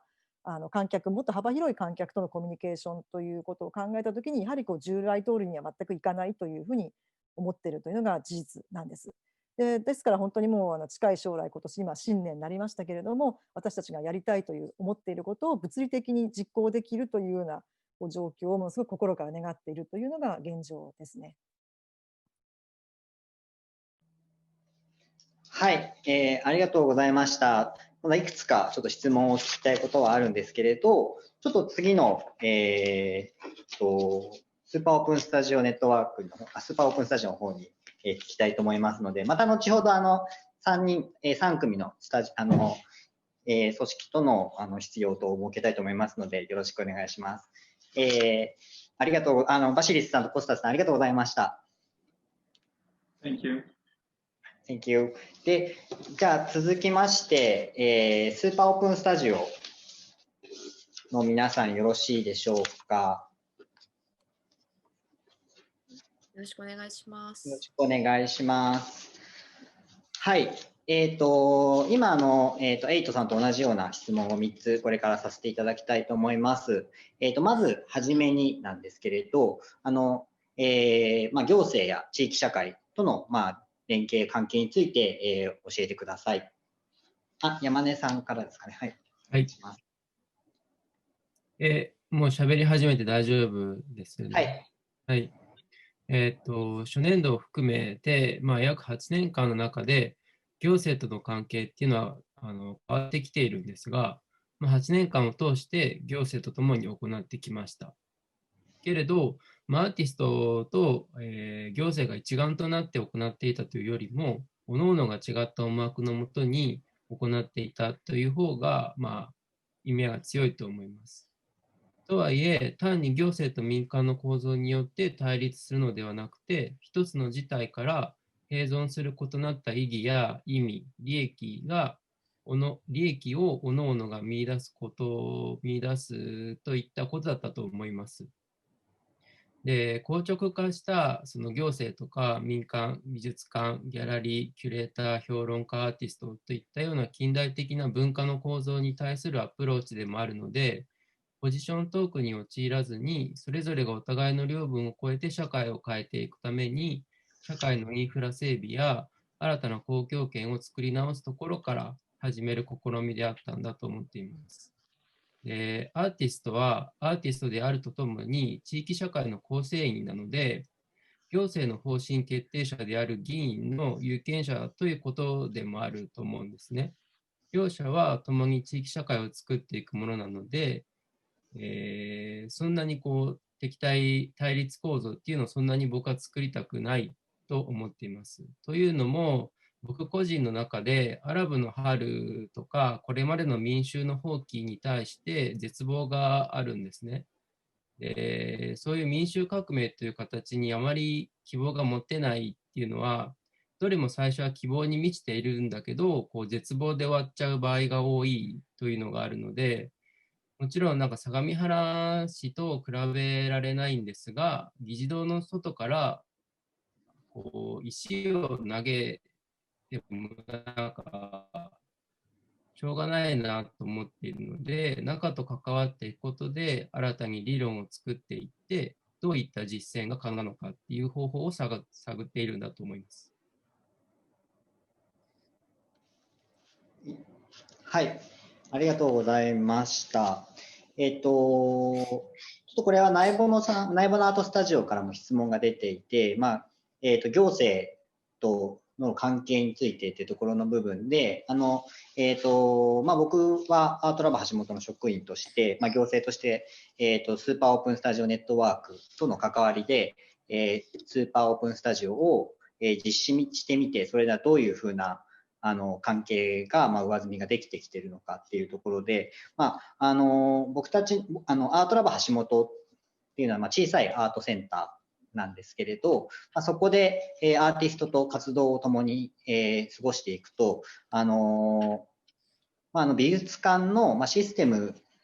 には似てるんですけれど、オルタナティブな活動としてのアーティストの考えであったりところから、展示方法だったり、プログラムの作り方っていうところで、アーティストの共同を通じて学ぶべきことがすごく多くて、それが経験となっています。で、あと、相模原市の文化プランにもスーパーオープンスタジオの取り組みについては、記載されることになっているので、アーティストへの活動支援も含めて、注目をすることにはなっているし、期待は大きいものと考えられます。はい。で、じゃあ続いての質問に入ってしまっていいですかね。はい。で、次の質問なんですけれど、行政と、スーパーオープンスタジオネットワークと、広がりが、かなり大きい、組織の中で、規模が大きいということで、それだけ、先ほども言ったようなコンセンサスの難しさ、合意形成の取り方っていうのは難しいのと思うんですけれど、そこの部分について、コメントお願いします。山根、はい。コンセンサスの難しさですよね。少しややこしいんですけど、2つ大きく活動がありまして、1つは毎年開催されるスーパーオープンスタジオ、20数件のスタジオが一斉にスタジオ公開をするという試みで、2つ目は2014年に結成されたスーパーオープンスタジオネットワークという組織。この組織は13年のスーパーオープンスタジオに参加したアーティストによって形成されているんですが、必ずしもスーパーオープンスタジオの開催だけに限られていません。で、この2つの活動によって、そのコンセンサスの難しさとか、意見の相違や衝突があるのではといった質問に対する答えが変わってきます。まず最初に、スーパーオープンスタジオネットワークの場合ですが、このスーパーオープンスタジオネットワークは組織とはいえ、本来的には一つのマニフェストのもとに集った近代的なグループではありません。なので、異なる主義や主張を持ったアーティストの集まりなので、一元的なコンセンサス自体必要とはしていません。コンセンサスがあるとすれば、必要とすれば、一つのマニフェストに対してコンセンサスを取る必要がないというコンセンサスでしかありません。で、意見の相違が前提であるんですが、弁証法的な方法によって一つの回答を目指すものでもないので、衝突もそんなにないです。なので、この SOS ネットワークっていうのは、あくまで構成員を足してできる組織ということではなくて、構成員間のネットワークをいかに構築していくのかが主眼になっているものです。で、SOS の場合は、まず最初に SOS ネットワークのアーティスト有志からなる運営組織が存在します。この運営組織によって、毎年その年のスーパーオープンスタジオが開催されるんですが、この運営組織っていうのは、その年のスーパーオープンスタジオがどういった方針で行われるのかについて決める裁量権があります。この裁量権がある以上、ある一定の主体性が求められて、主体的に振る舞うことによって、SOS ネットワークを構成する他のアーティストは、客体として主体側に、表彰されることになります。これが何を意味しているかっていうと、運営側と参加側という構造が生まれるんですね。で、この際、運営側が参加側へ一定の責任説明が生じることになるんですが、これにあたっては2ヶ月に1回ぐらい開催されていた会議などで説明と意見交換を行って、コンセンサスを得るようには努めていました。とはいえ、そのコンセンサスをそもそも必要としない SOS ネットワークが母体になっているので、そんなに難しいことではなくて、その年の運営に関わっているアーティストの主体性が尊重される形になっています。はい。じゃあ、私からもいきますか。はい。そうですね、山根さんがおっしゃった通りに、SOS はそもそもとしてコンセンサスを持たないといいますか、主義主張、一つの大きな主義主張は持たない団体であります。で、それというのが、この SOS という組織、またはスーパーアップスタジオというイベントの面白いところの一つでもあり、また傍若な部分でもあるかと私は感じています。ただそこで強固な何か一つのマニフェストやその主義主張を持とうとすると、この SOS ネットワークという団体は簡単に壊れてしまうといいますか、持たないからこそ100人のアーティストが集まっていられるという団体になっていると思います。はい、こんな感じで以上です。はい、ありがとうございます。集団としてどういうふうに、コンセンサス、合意形成を取っていくのかっていうのが、すごい丁寧に行っているっていうことが分かりました。で、それで、これが多分質問3にもつながってくると思います。で、今の現状の、コロナの状況においてっていうところも含めて、つながり方、その集団のつながり方であったりとか、集まり方っていうことについてどう考えているのかっていうことについてちょっと教えてください。はい。じゃあこちらの質問には私から答えさせていただくんですけれども、まず最初に実際来年の SOS が開催されるか、そして開催された場合、私自身が運営に関わるかはまだ未定の状態です。これはいつもそうですね、年の初めの冬2、3月から4月にかけて全体会議を行って、毎年 SOS を開催するかどうかや、その年の方針を決めているので、今のところ未定という状態です。また SOS は100人を超えるアーティストによって構成される団体でありまして、運営に関わるメンバーも複数人であるというところから、私から語れるのはあくまで私個人の考え、見方だという点を先に述べさせていただきます。ではまず今年の SOS は今までの一切開催をやめ、個別のスタジオで開きたいという時に開くという開催形式を取りました。こちらの開催形式で2021年3月31日まで開催中となっております。でこの決定に至るまでにもコロナ対策やそもそも一斉開催をしなければ SOS の意味はないのではないかという議論が何度も交わされました。100人を超えるアーティスト一人一人は当たり前なんですけれど、それぞれ考えも違いますし、コロナに対する危機感や SOS への思いなども多種多様です。なので今年は開催できないのではないかという思いが募る中、運営である私たちは今年も穴を開けることなく何とかして開催することを決定しました。SOS の目玉の一つでもあるスタジオを大型バスで回っていくスタジオビジットオンラインバスツアー、すみません、スタジオビジットバスツアーもオンラインでの開催が今年はされました。1日に全てのスタジオを回るという現実世界では身体的にありえないことがオンラインでは可能であり、私も観客の一人として各スタジオの様子を楽しませてもらいました。オンラインにおいてはどこにいても参加できるということは大きな利点であり、今こうして話しているこの場も全く違う地域の人でもう朝と夜とかでこうしてみんなで話せるというのはオンラインの大きな利点です。ただオンラインでの全体会議や会議では今まで通りのコミュニケーションをしようとすると、それはちょっと形式に縛られた少し居心地の悪いものでもあると思いました。例えば回線が傍若だとまともに会話できないですとか、一人の人が話しているときは他の人はノイズを防ぐためミュートにする、あとは他者と喋っているのに画面上には自分もいるという不思議さなどですね。で、オンラインでのコミュニケーションを円滑にするためには、オンラインならオンラインでの身体感覚をそれぞれが自分の中に獲得することが必要だなと感じました。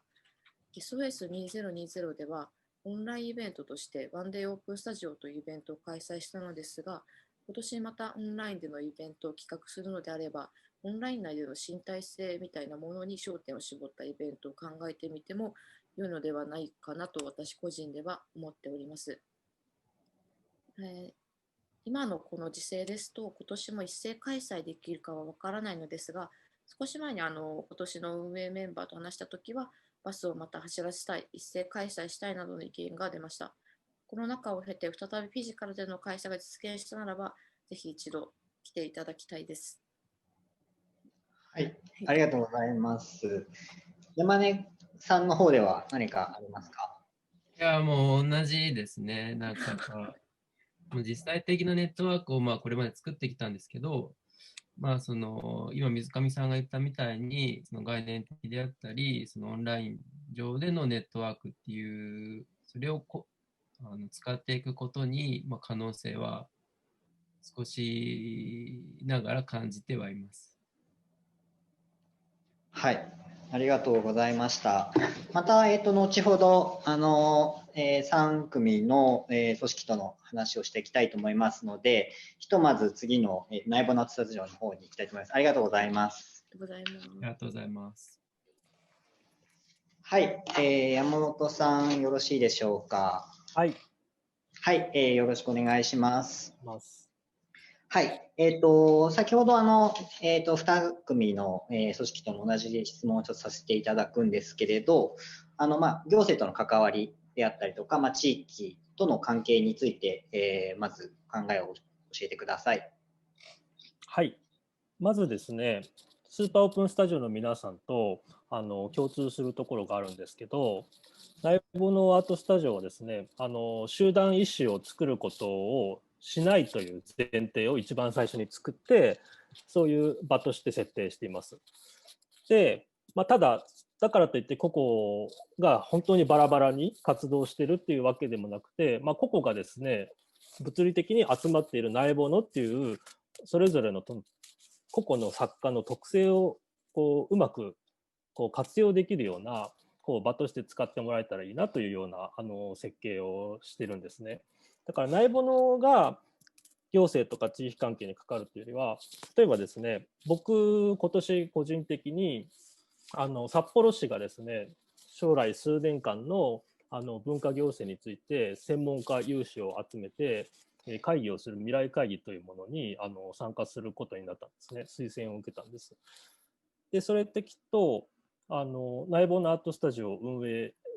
してこうやってイベントとかで話をしているっていう実績があったからだと思うんですよね。で、これはあくまで僕個人に来てる話ですけど、内部のがあると、そういう使い方ですね。で、僕が会議に出るときもですね、議題とかを都度内部のメンバーに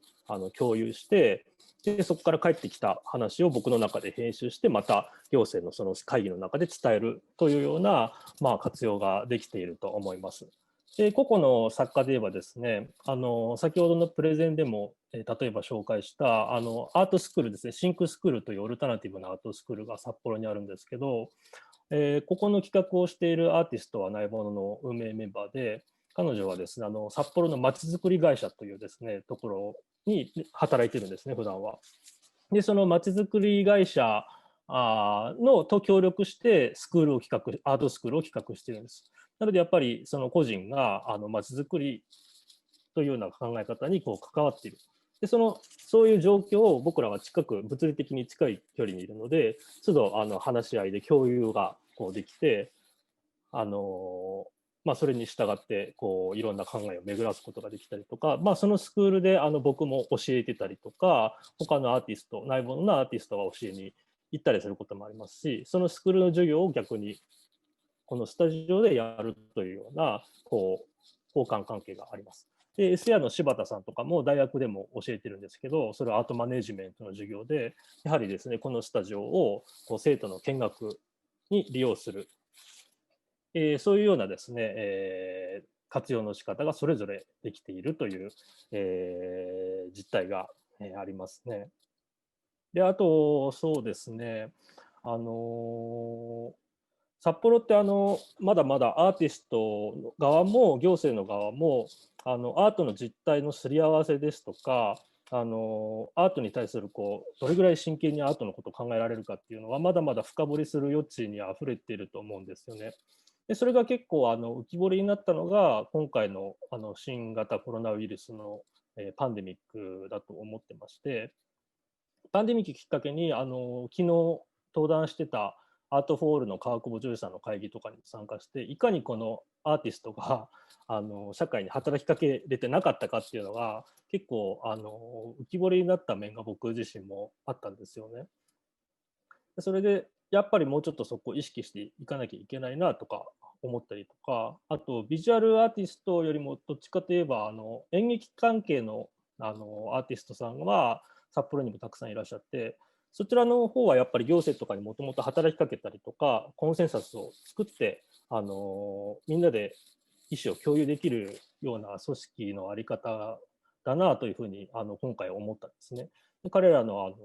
行動の仕方を学ぶ機会になったりとか、で指輪ホテルというですね、演劇のコンテンポラリーの演劇の集団の中の羊谷白玉さんという方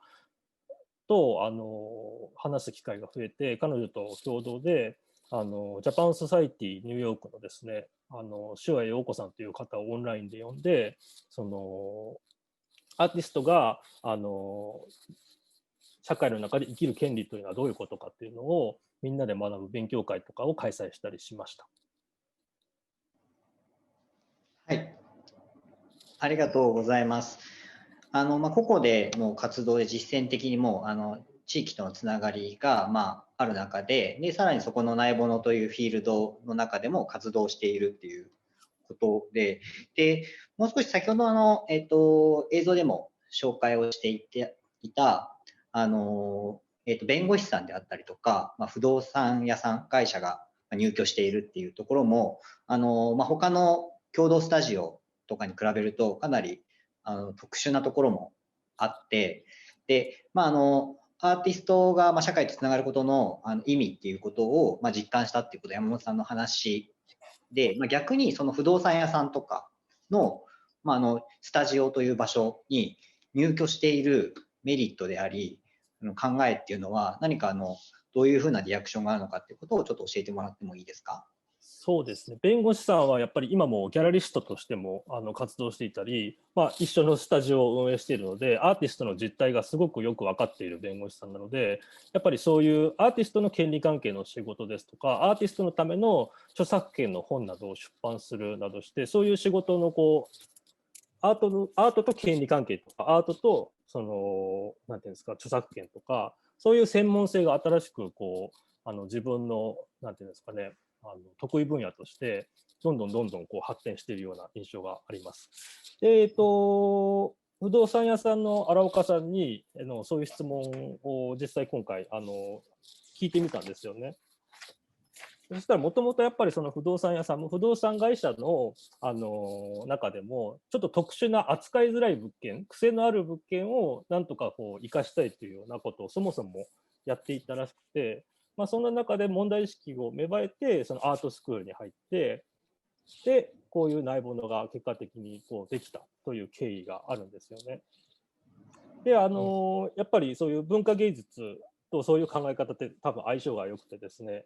まあ、本人もそこにこう魅力を感じていますし、多少そういう芸術に関して理解のある方に話をされると、なんかやっぱり信頼感を持ってもらえるっていうふうにお話しされてました。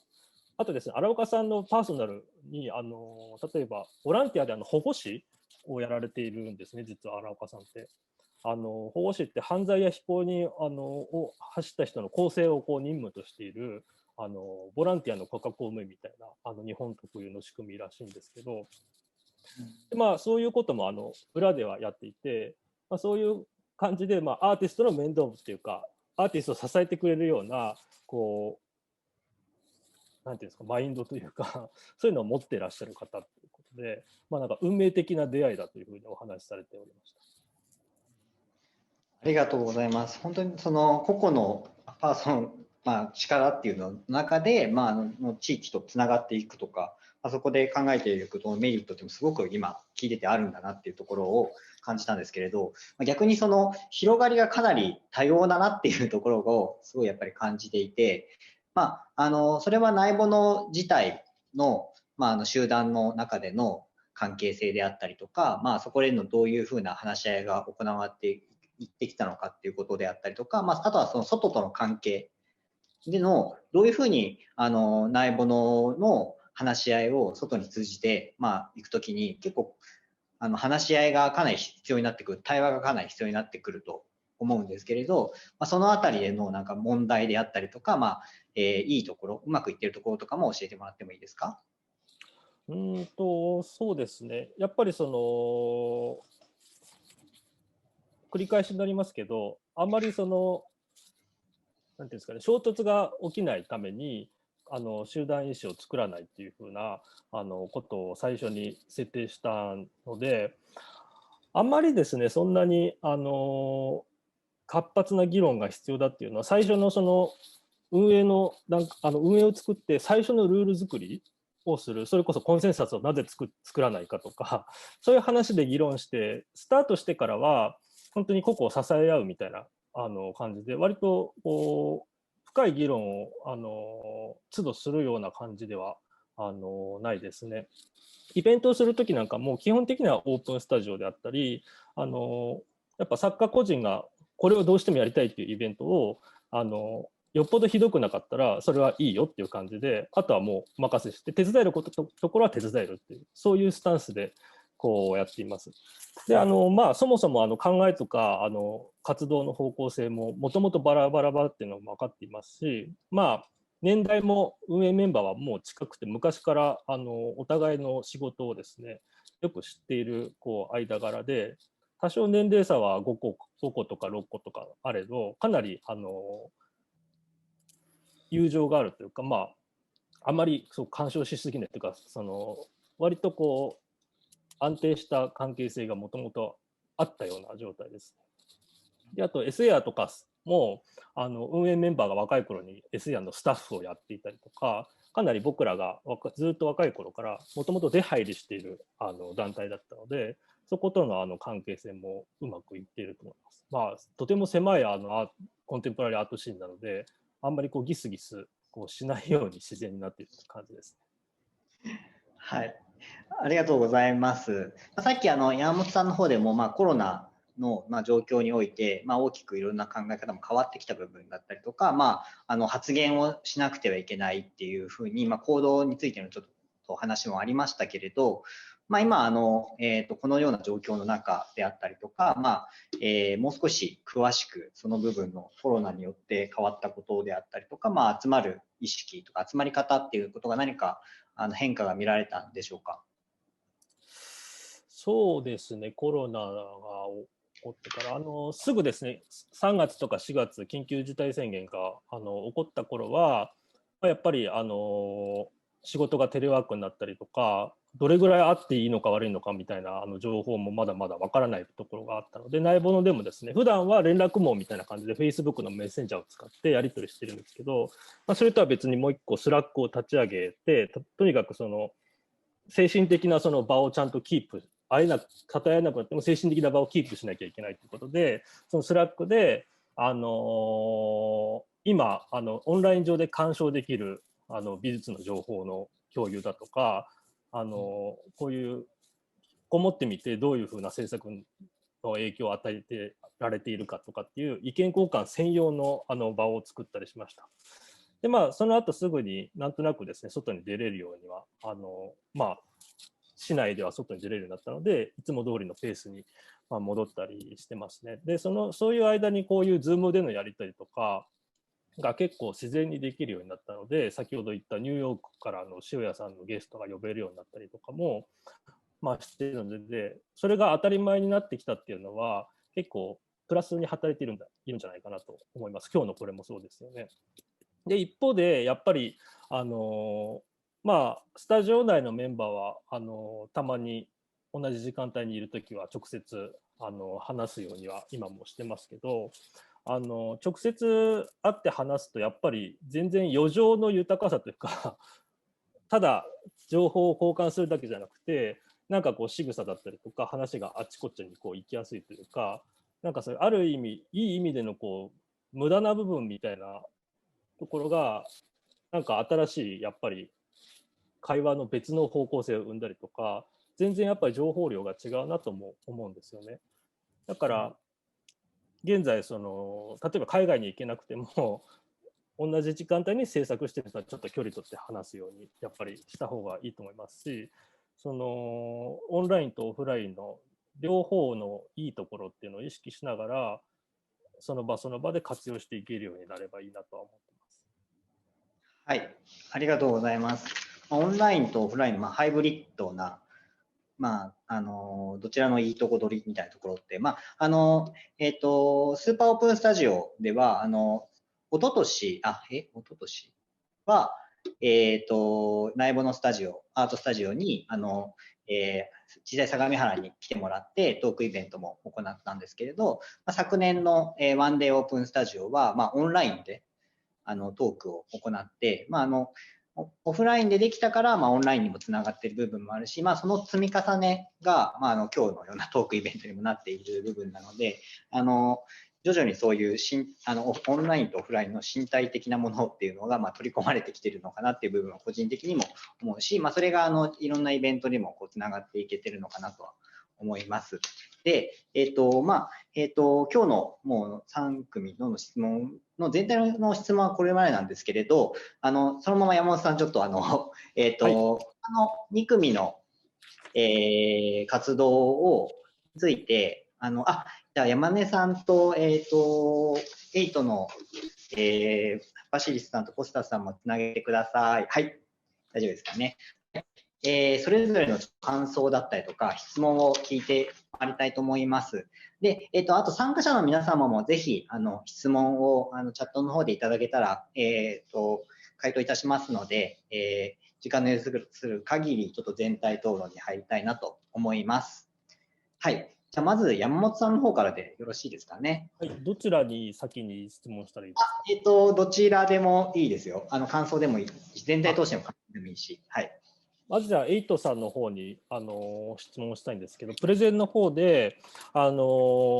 劇場、国立の劇場を占拠したというような話があって、僕らの知識からすればそういうことはあんまりリアリティが思って考えられない。やったとしても後押ししてくれる人が全然多分いないだろうし、でその当時の状況をもうちょっと詳しく聞きたいんですけど、例えばその占拠した際に誰がどういうふうに責任を取るのかとか、あと地元のその警察とか行政が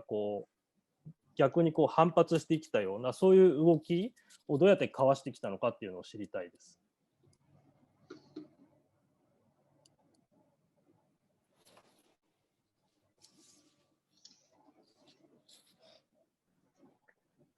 Yes. We have to say that we haven't occupied the National Theatre. We occupied an empty theater in the center of Athens, which was at the time deserted. And the building was belonging to the state.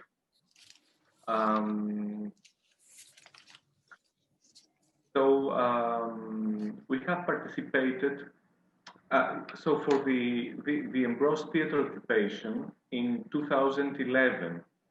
Ambrose was the name of the theater. Ambrose Theatre occupation in 2011 happened in the heart of the economic crisis, under political instability, and then a right-wing government with austerity measures.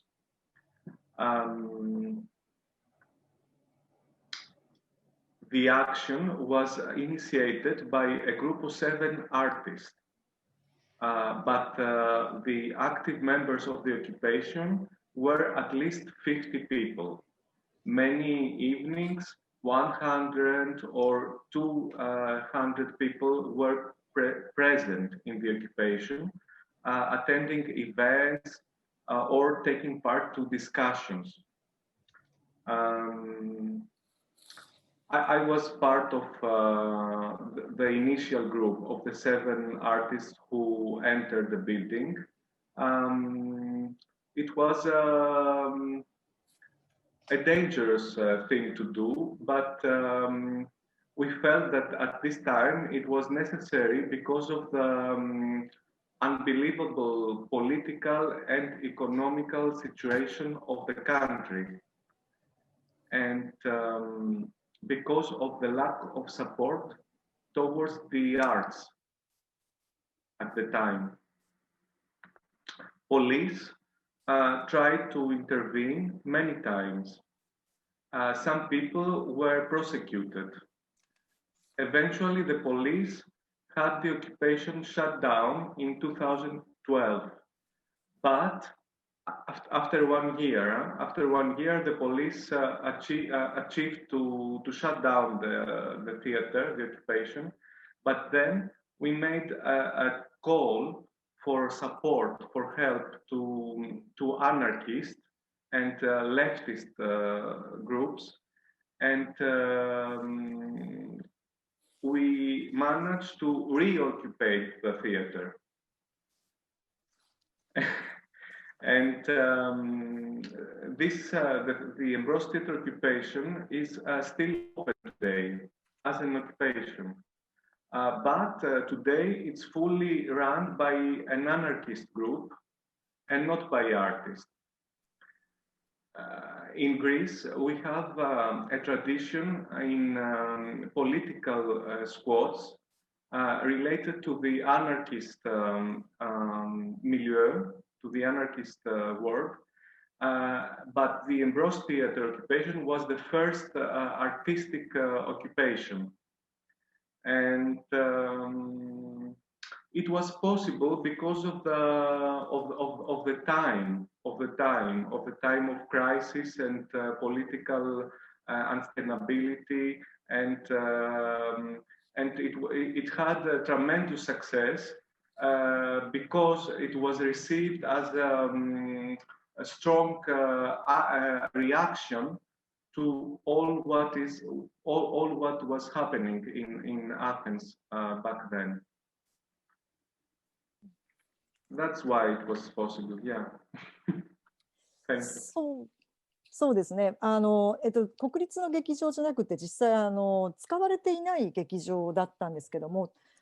実際国とか市とか公が持っている建物ではありましたが、国立という劇場ではないんですけども、実際このエンブロス劇場の占有ですね、これ2011年に起こったんですけども、すごくこの当時の政治としては右翼が強い時代だったんです。で最初に占有するのに入ったのは7人のアーティストだったんですけども、それがその50人って増えていって、100人単位になっていって、夜にそこにディスカッションを行ったりとか、いろいろなイベントをしていったんです。で私自身がその最初に入った7人の1人だったんですけど、正直言ってやっぱ危なかったんですよね。もうすごく危険な行為だったんですけども、ただその政治的にも経済的にもすごいギリシャっていうのはすごい危機にさらされていたということで、とにかく必要な行動であるというふうに考えてました。でも本当に民主主義がもう機能しないという状態だったんですね。でこのエンブロス劇場の選挙というのは芸術的な選挙としては初めてのことだったんですけども、どういうふうにこれやっていったかとにかく話し合いで行こうという感じでみんなが切迫したこの芸術に対する圧迫というのを感じているのがあったわけです。でもちろん警察はそれに対して介入しようとするんですよね。で実際2012年の段階で警察はこの劇場を閉めようとか選挙の状態を止めようというふうにして実際に2013年翌年には閉められてしまったんです。で実際その選挙にあたっては逮捕者も出ましたしでそこで今度自分たちがどうしたかというとアナキストに連絡を取ったんですね。でアナキストがまた改めて選挙を行うというような形になってでどうしてかというとギリシャっていうのはこういう政治的なこういう何だか場所を占拠するというのはアナキストがやるというのが伝統的な流れとしてあるので、そこでアナキストに声をかけるというのは私たちとしても当然の流れではあったんですけどもでこの劇場は今も実際占有したままです。でただ運営を行っているのはアーティストではなくてアナキストが運営をしているという段階になります。で、さっき言いましたけどもこのエンブロス劇場っていうのは芸術家が占拠した初めての劇場というところですごく大きな意味合いが私たちにとってはあります。結局やはり危機があったその経済とか政治とかというのはものすごく不安定な状況で芸術というのの立場というのも考えてやはりやらなければいけないというそういう意思があってやはり長い時間をかけて成功したというのがありました。やはりその現状当時の政局なりその生活なりの現状に対する強い反応としてアーティストとしてどういうふうに反応するかと考えたときに、こういう結論ができましたということですね。ありがとうございます。すごいまだまだ聞きたいことが山ほど連鎖的に思い浮かぶんですけど、まずはSOS の方にも質問を移した方がいいですよね。はい。はい、じゃあ SOS の方には実際にその市とアーティストが関わって一緒のイベントをやってるということで、例えば市としてはやっぱり市民の方に還元したいという意思もあったりすると思うんですけど、相模原市ですとか橋本のその一般の方、芸術とはそんなに関わりが深くない方のとっての SOS の認知度っていうのは現在のところどのぐらいなのかということと、あともう一つはあるいはその一般市民への知名度っていうのはアーティスト側の方は必要としているのかどうかっていうところをちょっと詳しく聞かせてください。はい、じゃあ認知度のところの部分についてちょっとアートラボ橋本、相模原市としてなんですけれど、まだまだ約73万人人口がいるんですけれど、その中では認知度はまだまだ努力をしていかなければいけないのかなっていうところはあります。ただ、一方でスーパーオープンスタジオの活動を聞いたりとかその後記録集を見たことによって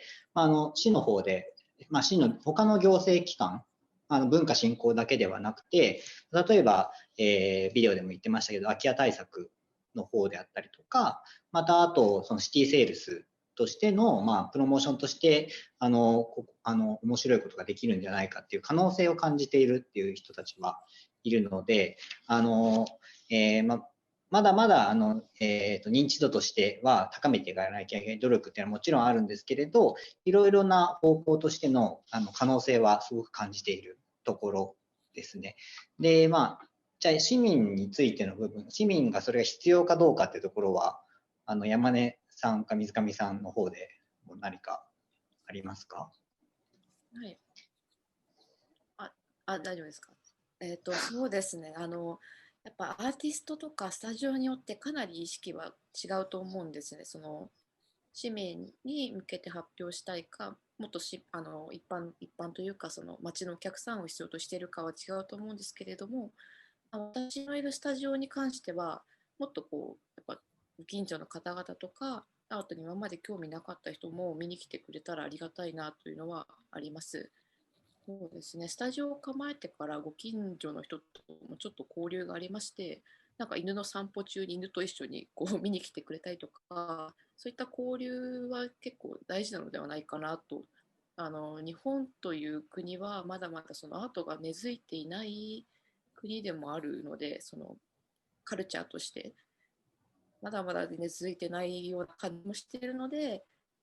あれですね、もっと一般のお客さんも来てくれると嬉しいなと感じています。じゃあちょっと山根さんなんか水上さんが今言ったみたいに、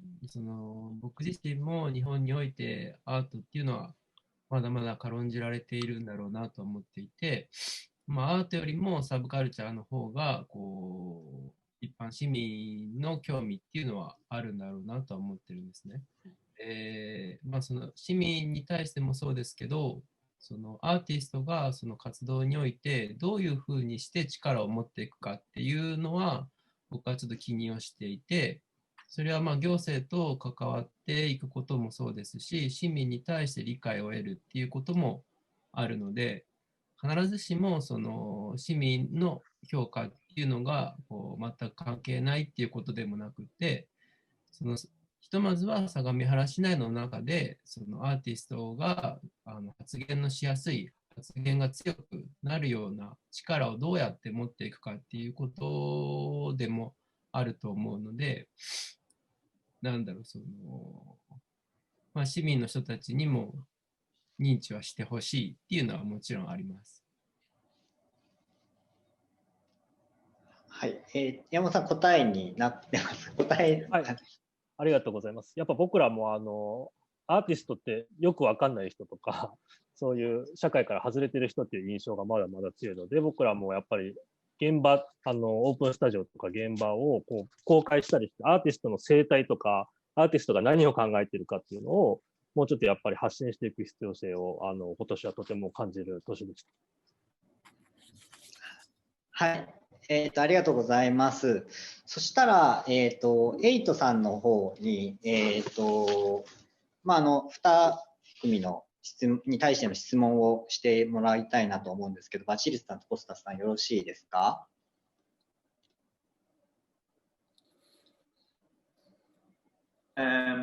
？Yes, we would like to ask both at the Super Open Studio and Naibono the same question, but I think that they already answered in a way. We wanted to ask how they achieve sustainability for their spaces or for the activities in general. Do they have do you have funding from the state? And also, if the activities that are open to the public, if they are free of charge.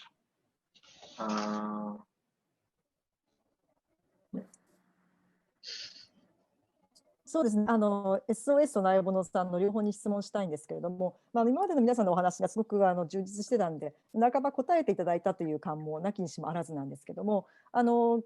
間としてのその持続性というところで質問したいんですけども、例えば国とか自治体からの資金というのは出てきているのかというのがまず一つですね。それから公に開かれているのか、一般の人が自由に入ってくることができるのかということ、それからイベントとか展覧会なんかをされるときというのは無料ですか、それとも有料で開催していらっしゃいますか？これ両方で SOS さんとそれからナイボノさんそれぞれにお答えをお願いしたいんですけども。そしたら先に山本さんからよろしいですか？ナイボノアートスタジオお願いします。はい、女性とイベントとオープンですよね。はい、まずですね、ナイボノは家賃をアーティストが分割して払うっていうことその場がそれ以外の収入っていうのは基本的にはありません。だから自分らのスタジオを払うことで全員が払い合うことですごく大きな場になっているということですね。ただイベントはですね、できるだけお金がかからなかったり、やりたい人が自腹でやるとか、やりたい人が自分で助成金を取って、僕も個人に委ねられているので、あんまり大規模なイベントっていうのはまだできてないとか、やるつもりがないというか、そういう状況ですね。で、イベントはですね、基本的には無料のものが多いです。この間のオンラインイベントは初めて有料でやってみたんですけど、そこはまだ今ちょっと実験しているところですね。無料にして例えばそのトークの全文をウェブサイトにアップすることができたりとか、有料にした場合はどこまで支払った人が損しないようにどこまで編集するのかとかっていうのをいろいろ考えたりしているところです。で、あと、オープンしてるかクローズしてるかっていうところに関しては、普段はクローズにしてます。で、イベントとか、オープンスタジオとか展覧会の時だけはオープンにして、基本的には交友関係を通じて、連絡してくる人には開けるようにしてますけど、不特定多数の人が入っていいというような仕組みにはしてません。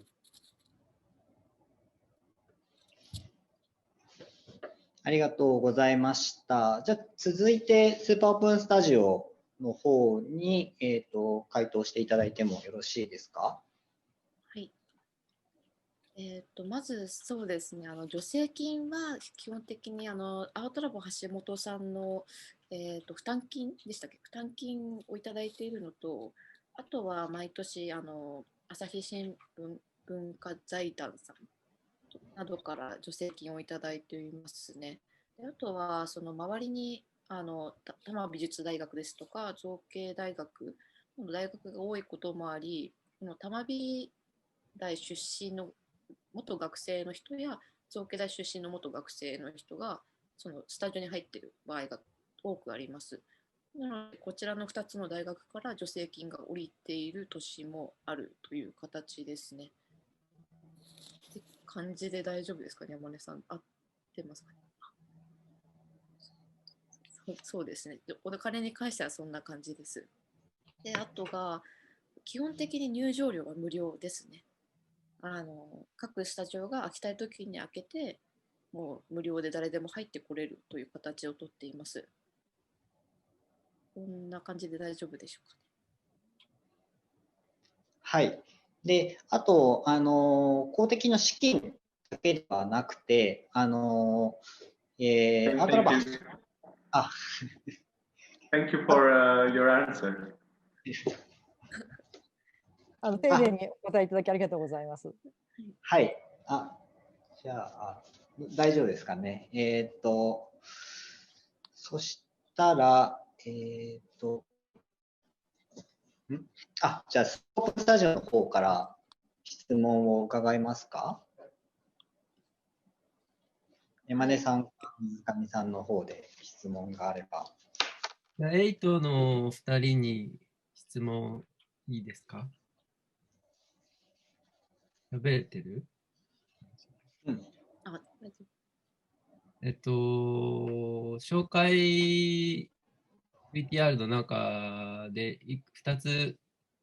ちょっと聞いてみたいなっていうことがあったんですけど、新自由主義の原理っていうことについて一つ聞きたくて、新自由主義の原理をそのアートの中で重視していくと、市場原理によってそのアートの価値っていうのが市場価値の側面を強めてしまうと思うんですね。で、アーティストの商品を超えたモデルについてすごい興味があって、どういったアイデアを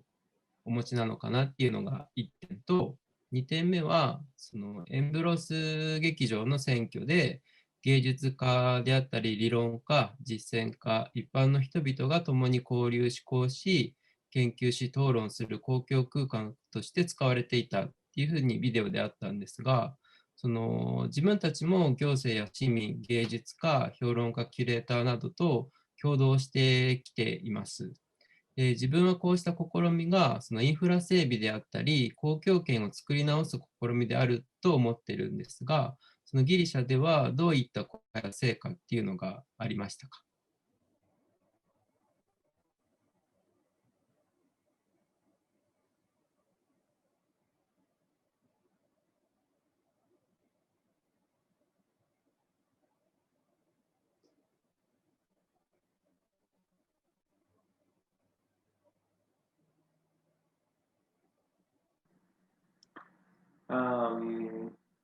？So for the Ambrose Theatre occupation,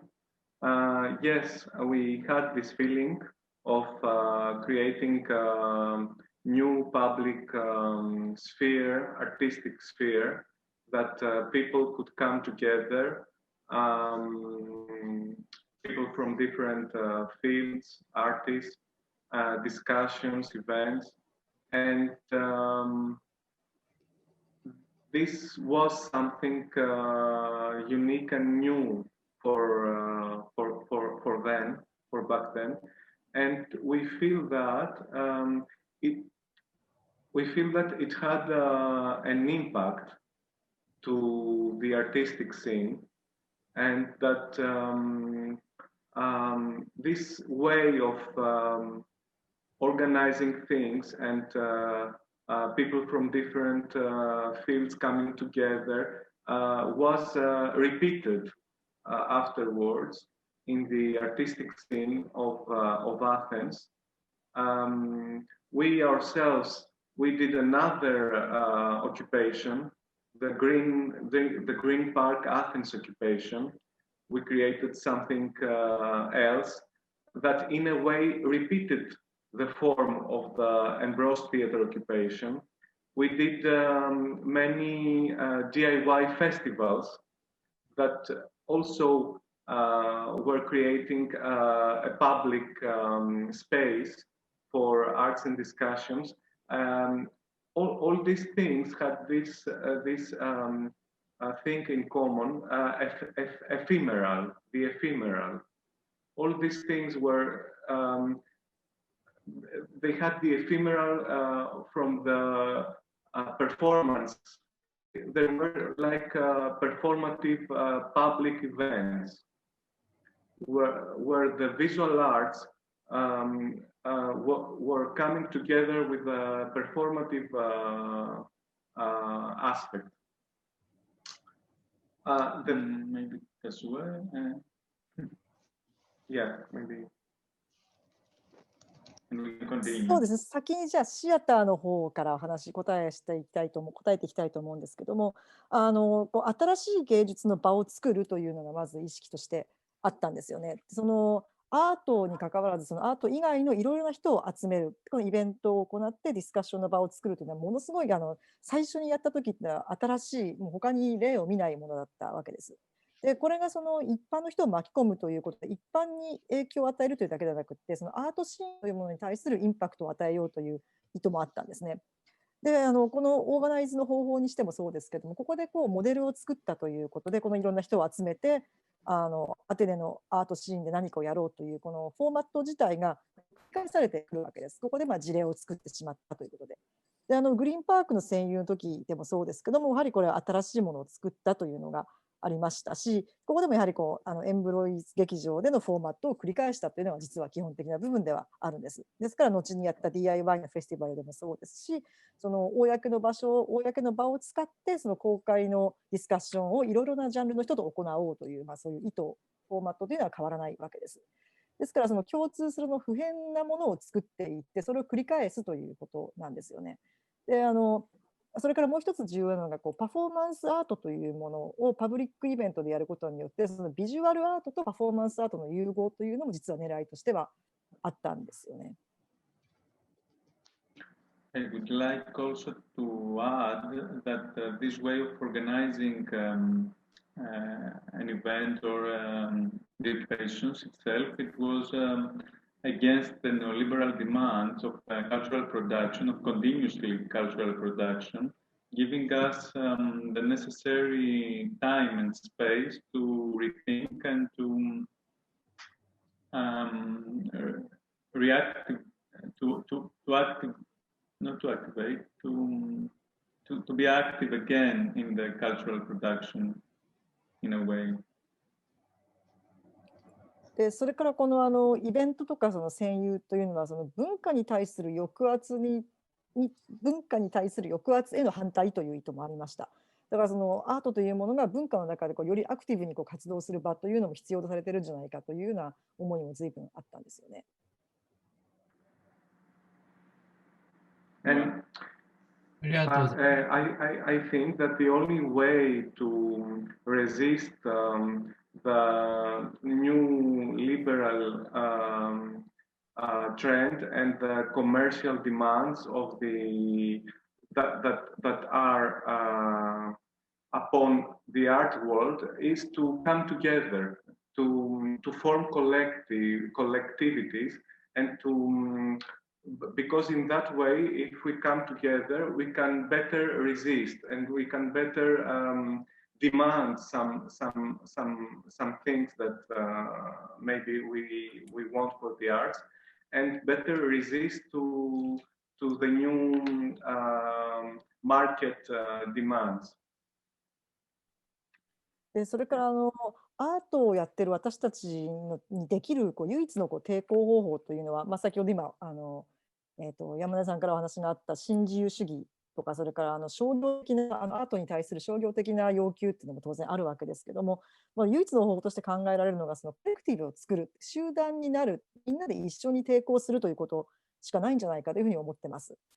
そうすることによってより良い効果的な抵抗ができて、それからより良い要求がアート界からもうまく出していけるんではないかというふうに考えています。個人ではなくて、それによって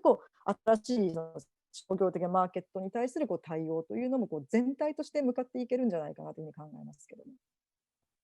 ありがとうございます。なんか公の場をそのアートの場に変えるっていうようなことを今答えていただいたと思うんですけど、すごく面白かったです。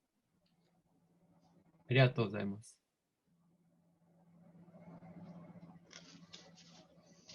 はい、ありがとうございます。ちょっと参加者の方からもメッセージが届いているので、ちょっと紹介をさせていただきたいなと思います。立花さん、お願いします。はい。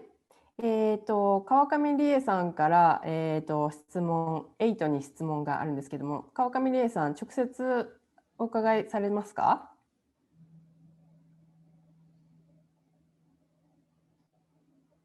あれ、反応がないので、じゃあ、いいですか、川上さん。はい、どうぞ。書いたのそのまま、ちょっと待ってください。すいません。質問はですね、最初の方で、の2人がお話しされている中で、最初の方だけじゃないんですけど、文化政策とかそういう行政のいろんな政策に対しての、なんていうか考え方に対してクリティカルな態度を取るとか、アクションを取るとか、抵抗する、対抗するっていう話が結構出てきたんですが、具体的にどのようなそういう行政の現代美術に対する文化政策のことに対して、意見の見解の相違を感じていらっしゃるか、具体的な例を一つでもいいので教えていただけますか。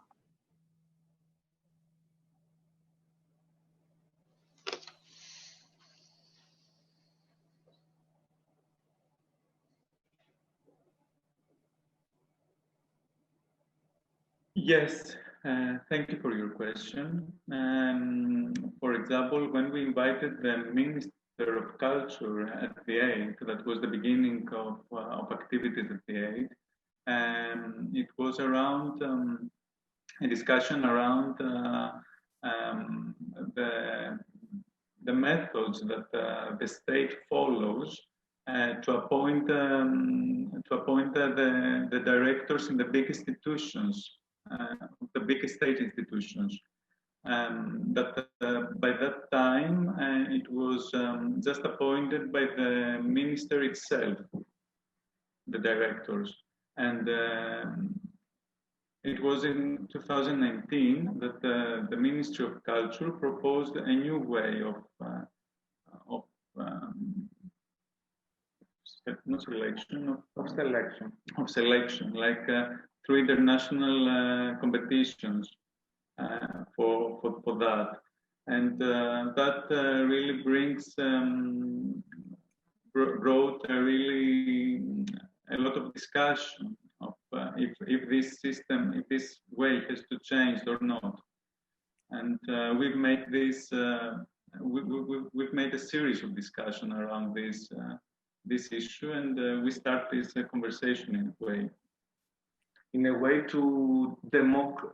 democratize the big institutions, like to have clear criteria and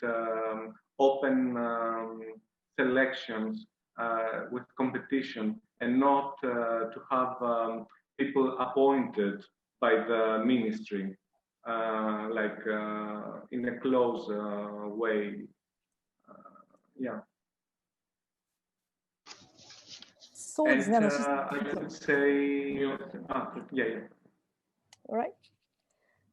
じゃあ、ここまでで、質問まずありがとうございますということで、あ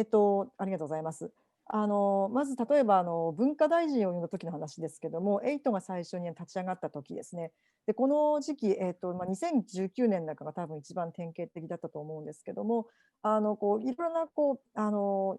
織というもののトップというのが任命制、大臣が任命するというシステムが導入されたんですね。で、これは本当はもっと開かれた中で選任されるべきというふうに思ったんですけども、指名制になったということに対して反対していて、でこのシステムを変更するということに関して何度もやはり話し合いを繰り返していったんです。要はその民主主義的にものを決めるべきではないかというようなことが私たちの主張であったわけです。でもっと具体的なじゃあ例えば大臣が任命するのであれば、その任命にあたっての条件というのは具体的にどういうもので、どういう理由で、どういう条件でこの人を選んだということを具体的に示すべきだとかですね。それにしてもやはり公開でオープンセクションであるべきだというふうに考えたんです。任命制ではなくて、みんなが投票して選ぶというようなやり方であるべきだということを私たちは基本的に主張したということで、話し合いを重ねていったというのがまず具体的に一つありました。Also, we were demanding more support and financial support from the state towards the visual arts because there wasn't any. And visual arts in Greece have had support only from private foundations. And this has changed in the recent 2 years. The state now has found some ways to give financial support to the visual arts, and this is a big thing that has happened. Yeah. There are many things that one can claim and ask for and demand. でそれから資金という国からのその資金援助というのに関してなんですけども、ビジュアルアートに関してはギリシャにおいてはゼロだったんです。国からのサポートというのが一切なかったんですね。でビジュアルアートに対するその資金的なサポートといえば、その個人的な私の財団からのサポートというのは当然あったんですけども、国としてビジュアルアートをサポートするというシステムがなかったんです。でこれに対してやはり私たちも働きかけを行ってきて、でこの2年ぐらいで変わってきました。でその国がビジュアルアートに対する財政サポートというのをするようになって、これは本当にもう素晴らしいことだと思うんですね。いろいろな方法があって、ですからそのビジュアルアーティストもしくはビジュアルアートのグループとしてそういう資金を補助を申請するというようなことができるようになった。これは本当にもうすごい大きな一歩だというふうに考えています。ありがとうございます。すごく8の活動がやっぱりすごく注目を浴びる劇場選挙から始まって、すごくコミュニティ周りのいろんな人たちを巻き込んで、注目されていったことだけでなくて、その長年の積み重ねが、そういった政府からのサポートとかということにもつながっていることがよく分かりました。ありがとうございます。Thank you very much。はい、ありがとうございました。いいですか、今の話。はい、もう時間やばいですかね。大丈夫ですよ。僕もちょっと質問があったんですけど、山田さんどうぞ。ギリシャは財政破綻した後で、今もそんなに今の財政状況ははっきり僕は分かんないですけど、その財政難な状態でそのビジュアルアーティストに国が助成ができるっていうのは、これは一体どういうことなんですかね。反対意見とかその国の財政の仕組みっていうのは今どうなってるんでしょ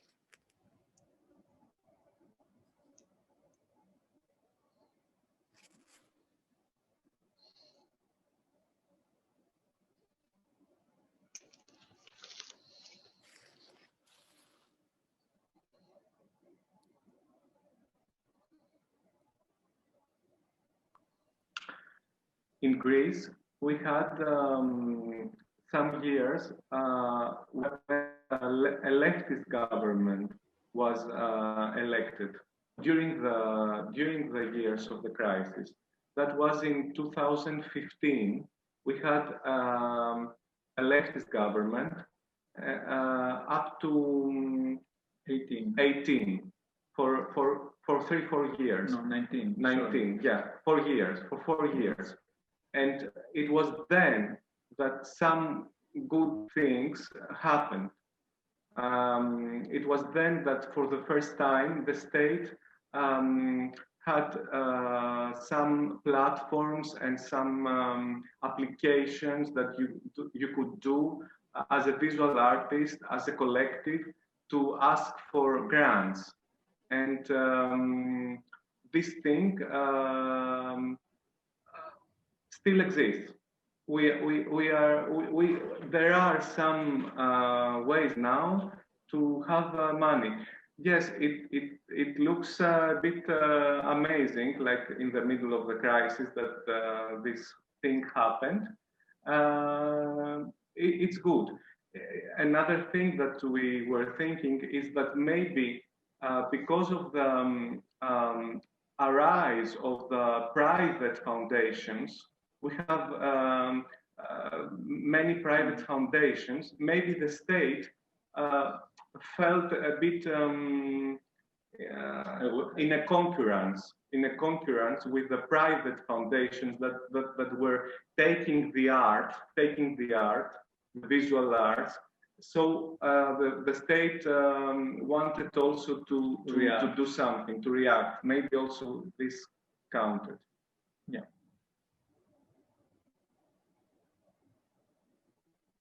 そうですね、確かに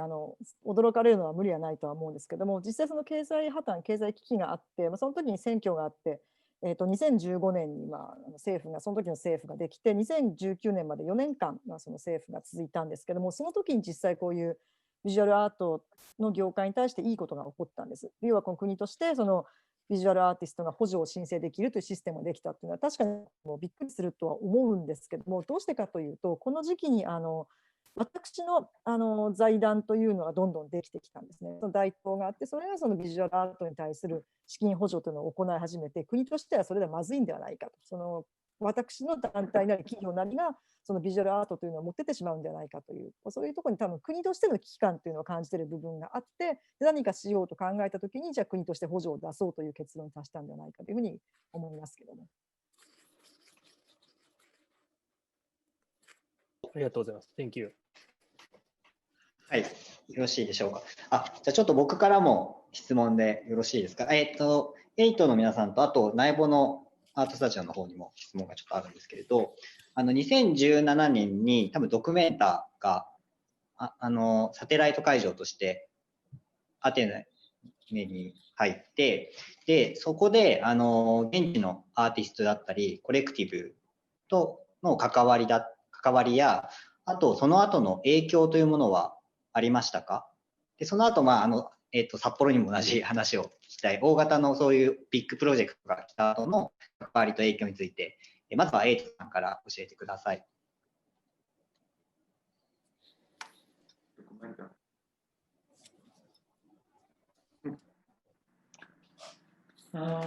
Yes, the fact that when the Documenta announced that it will also realize both in Athens and Kassel, only this fact created a really dynamic movement in the arts. I mean, a lot of things started to realize at the time. Also, many international artists and foundations came to Athens to realize their projects. That means that immediately for, let's say, 3, 4, 5 years before the Documenta, but also during the Documenta, the Athens became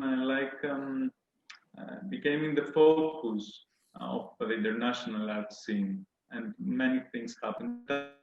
would say that really affected the Athenian art scene. I mean, it was obvious also in when we had the Green Park occupancy in 2015. We also invited a lot of the people that came in Athens and to give a speech in Green Park, and it was so many things happened around. Yeah.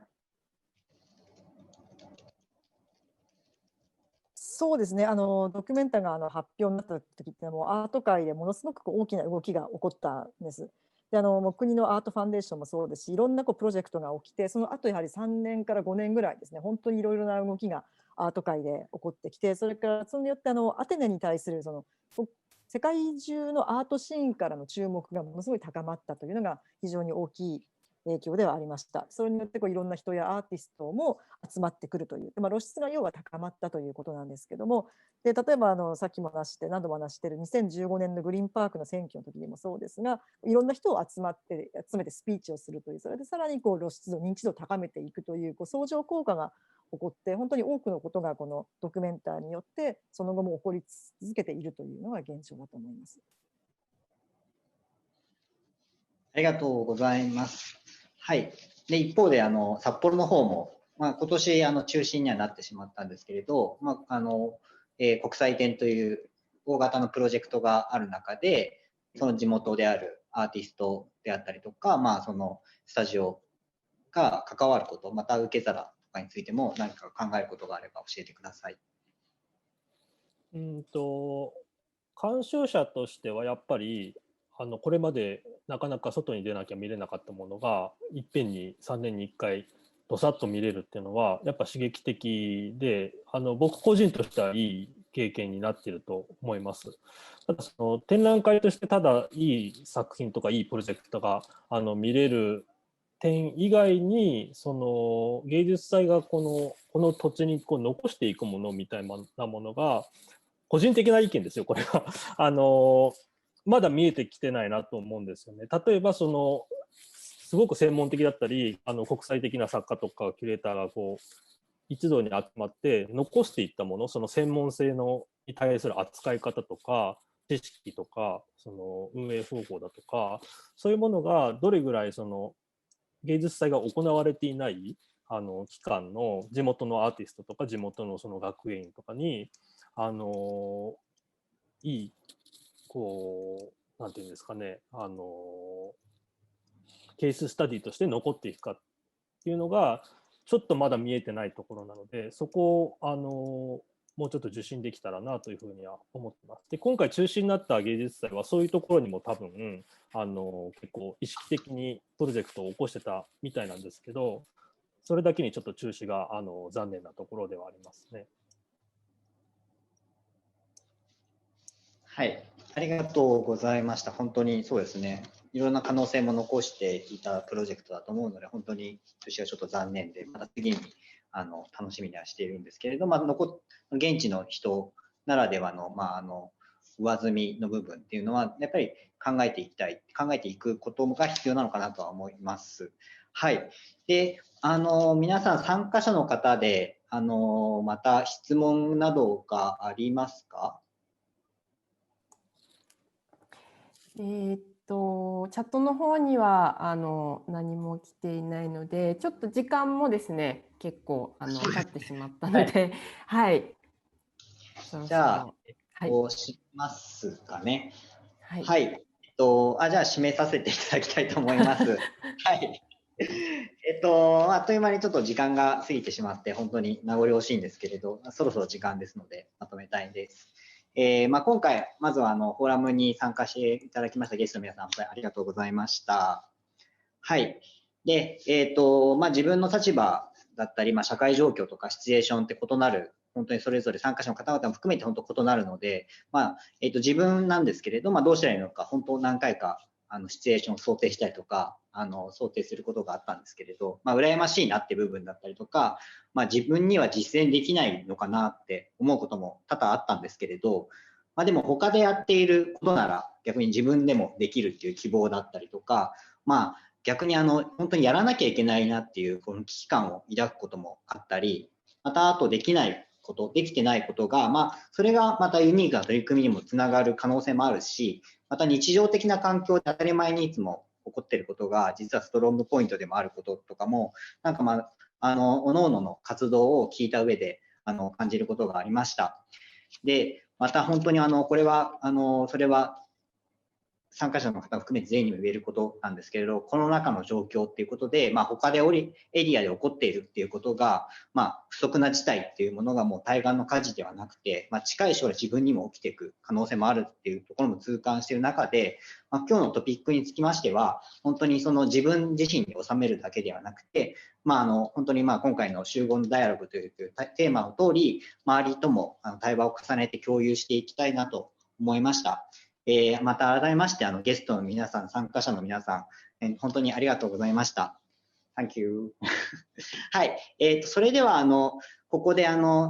催者の SAR の代表の柴田久志様より、最後のご挨拶でまとめていただきたいと思います。はい、今日はありがとうございました。はい。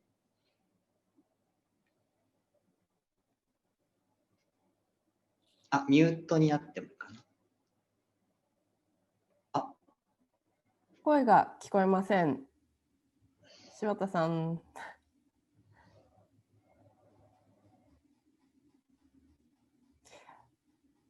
イヤホンを外した方がいいかもしれないですね。オンになりました。なりました。ありがとうございます。モデレーターの加藤さん、長時間スムーズな、ミーティングの運営ありがとうございました。僕自身ですね、SAR の柴田です。僕自身実はおしゃべりなんですけど、2日間、我慢してたので、ちょっと最後に5分ぐらいお話しさせてください。今日はですね、スタジオというアートにとっての物理的な環境づくりとコミュニティの創出をモチーフにしたお話だったと思います。8のプレゼンからはですね、ヨーロッパで昔から見受けられていますスクワッティングカルチャーっていうんでしょうかね、不法占拠の文化だと思いますけれども、アテネの実際の例を聞けたのはとても、日本ではなかなか聞くことができないので、とても貴重で興味深かったです。日本ではですね、法律的にはほぼできないインディペンデントな活動なので、実はちょっと羨ましいなとも思いながら、見ておりました。これはですね、資源としての空き家を見出して、自らの後進を作り出して、社会や政治とも向き合う装置を作り出しているということが興味深いと思いました。それからスーパーオープンスタジオさんですね。まずね、札幌から見ると、まずネットワークするほどアトリエがあるということがまず羨ましいんですよ。実は不動産屋さん、内房の不動産屋さんの荒岡さんにもですね、これ内部のアートスタジオ面白いから作ってくれないって言ったけど、なかなか難しいよという話があったんですが、こういうふうにね、アトリエをつなげるというのがすごく羨ましいなと思いました。つなげることで、アトリエを掘り起こして、それでつなげることで潜在的なアートシーンを表出させて、その中でまた新しく関係を作り上げて、クリエイトしているということがとても素晴らしいと思いました。それから、内部のアートスタジオの山本さんもありがとうございました。自分の事務所もですね、ここの2階にあるんですけども、制作していただいた施設紹介のビデオですね、これはアーカイブとして今後あちこちので紹介に使わせてもらうことになるんじゃないかなと思っております。どうもありがとうございます。それからですね、昨日のパネラーの方も参加されている方もいらっしゃるんじゃないかと思うんですけども、昨日の第1部のパネラー、川久保さん、それからモーガンさん、CO さんもありがとうございました。昨日はですね、アートと社会の向き合い方を政治や制度という環境の面から、とても深く考えさせられました。それぞれに対してですね、いろいろと感想はあるんですけども、長くあるので割愛しますが、これはですね、当団体 SAR の存在理由にも関わってくる問題だと思い、これからも情報交換させていただきたいなと思っております。今日のですね、今回のテーマであります集合のダイアログというのはですね、SAR のプログラムディレクター、立花京子の企画です。最初は2020年に行われる予定だった東京オリンピックをモチーフにですね、そのトップダウン式の人の集め方や動かし方に対してアート側からのアンチテーゼ的な意味合いがあるタイトルだったかと思います。それがですね、ご存知のようにパンデミックのために東京オリンピックが延期になり、政府はなるべく集まるなというような状況なわけです。全くシチュエーションが変わってしまったのですが、我々はこの集合のダイアログというタイトルを変えずに、新しく対話するための環境としてですね、このオンラインフォーラムという形を選択して続行することにしました。個人的にはですね、新しい試みなので、いろいろ不備もあったんですが、個人的にはですね、こういう国際フォーラムに関してだと、それぞれどこにいるのか分かんないという欠点もあるんですけど、実は距離が、それぞれの、参加している人たちの距離が等しくて、そういうところがいいなと思いました。それから、ビデオなどのオンデマンド資料もリアルタイムと地続きで活用できるので、なんかテレビ見てるような感じで、新しいテレビ番組を作ってるような感じで、これはこれでいいなという発見がありました。人々は何のために集まるか、集まると何が生まれできるのか、その背景には共通の問題解決や共有、それから皆さんがおっしゃってたように抵抗、それからムーブメントなどの目的があるはずです。しかし、集まること自体には最初から善悪の意味があるわけではありません。例えば、同じようなオンラインによる呼びかけでもですね、一昨日、ワシントン DC で起こった暴動のような悲劇というのも皆さんご存知なわけです。あれも集まりによる行動なわけですし、最も最悪な集まりの行動は戦争だったりもします。もちろん、アートはそのような集まりを選択すべきではないということです。我々はもっと別なことを社会に呼びかけて、別な手法で表現し、自由でクリエイティブな現実を実現するために集まらなければならないわけです。そしてそれは今日のようなですね、今日のフォーラムのような地道な対話や交流の積み重ねの向こう側にしかその答えが見つけられないような気がしています。今日の交流をきっかけに何かまた新しい集まりや対話が始まればいいなと感じています。また皆さん、どっかでお会いしましょう。最後にですね、素晴らしい通訳をしてくれましたベサンさん、エアさん、小勢さん、ありがとうございました。そして参加していただいた皆さん、本日は誠にありがとうございました。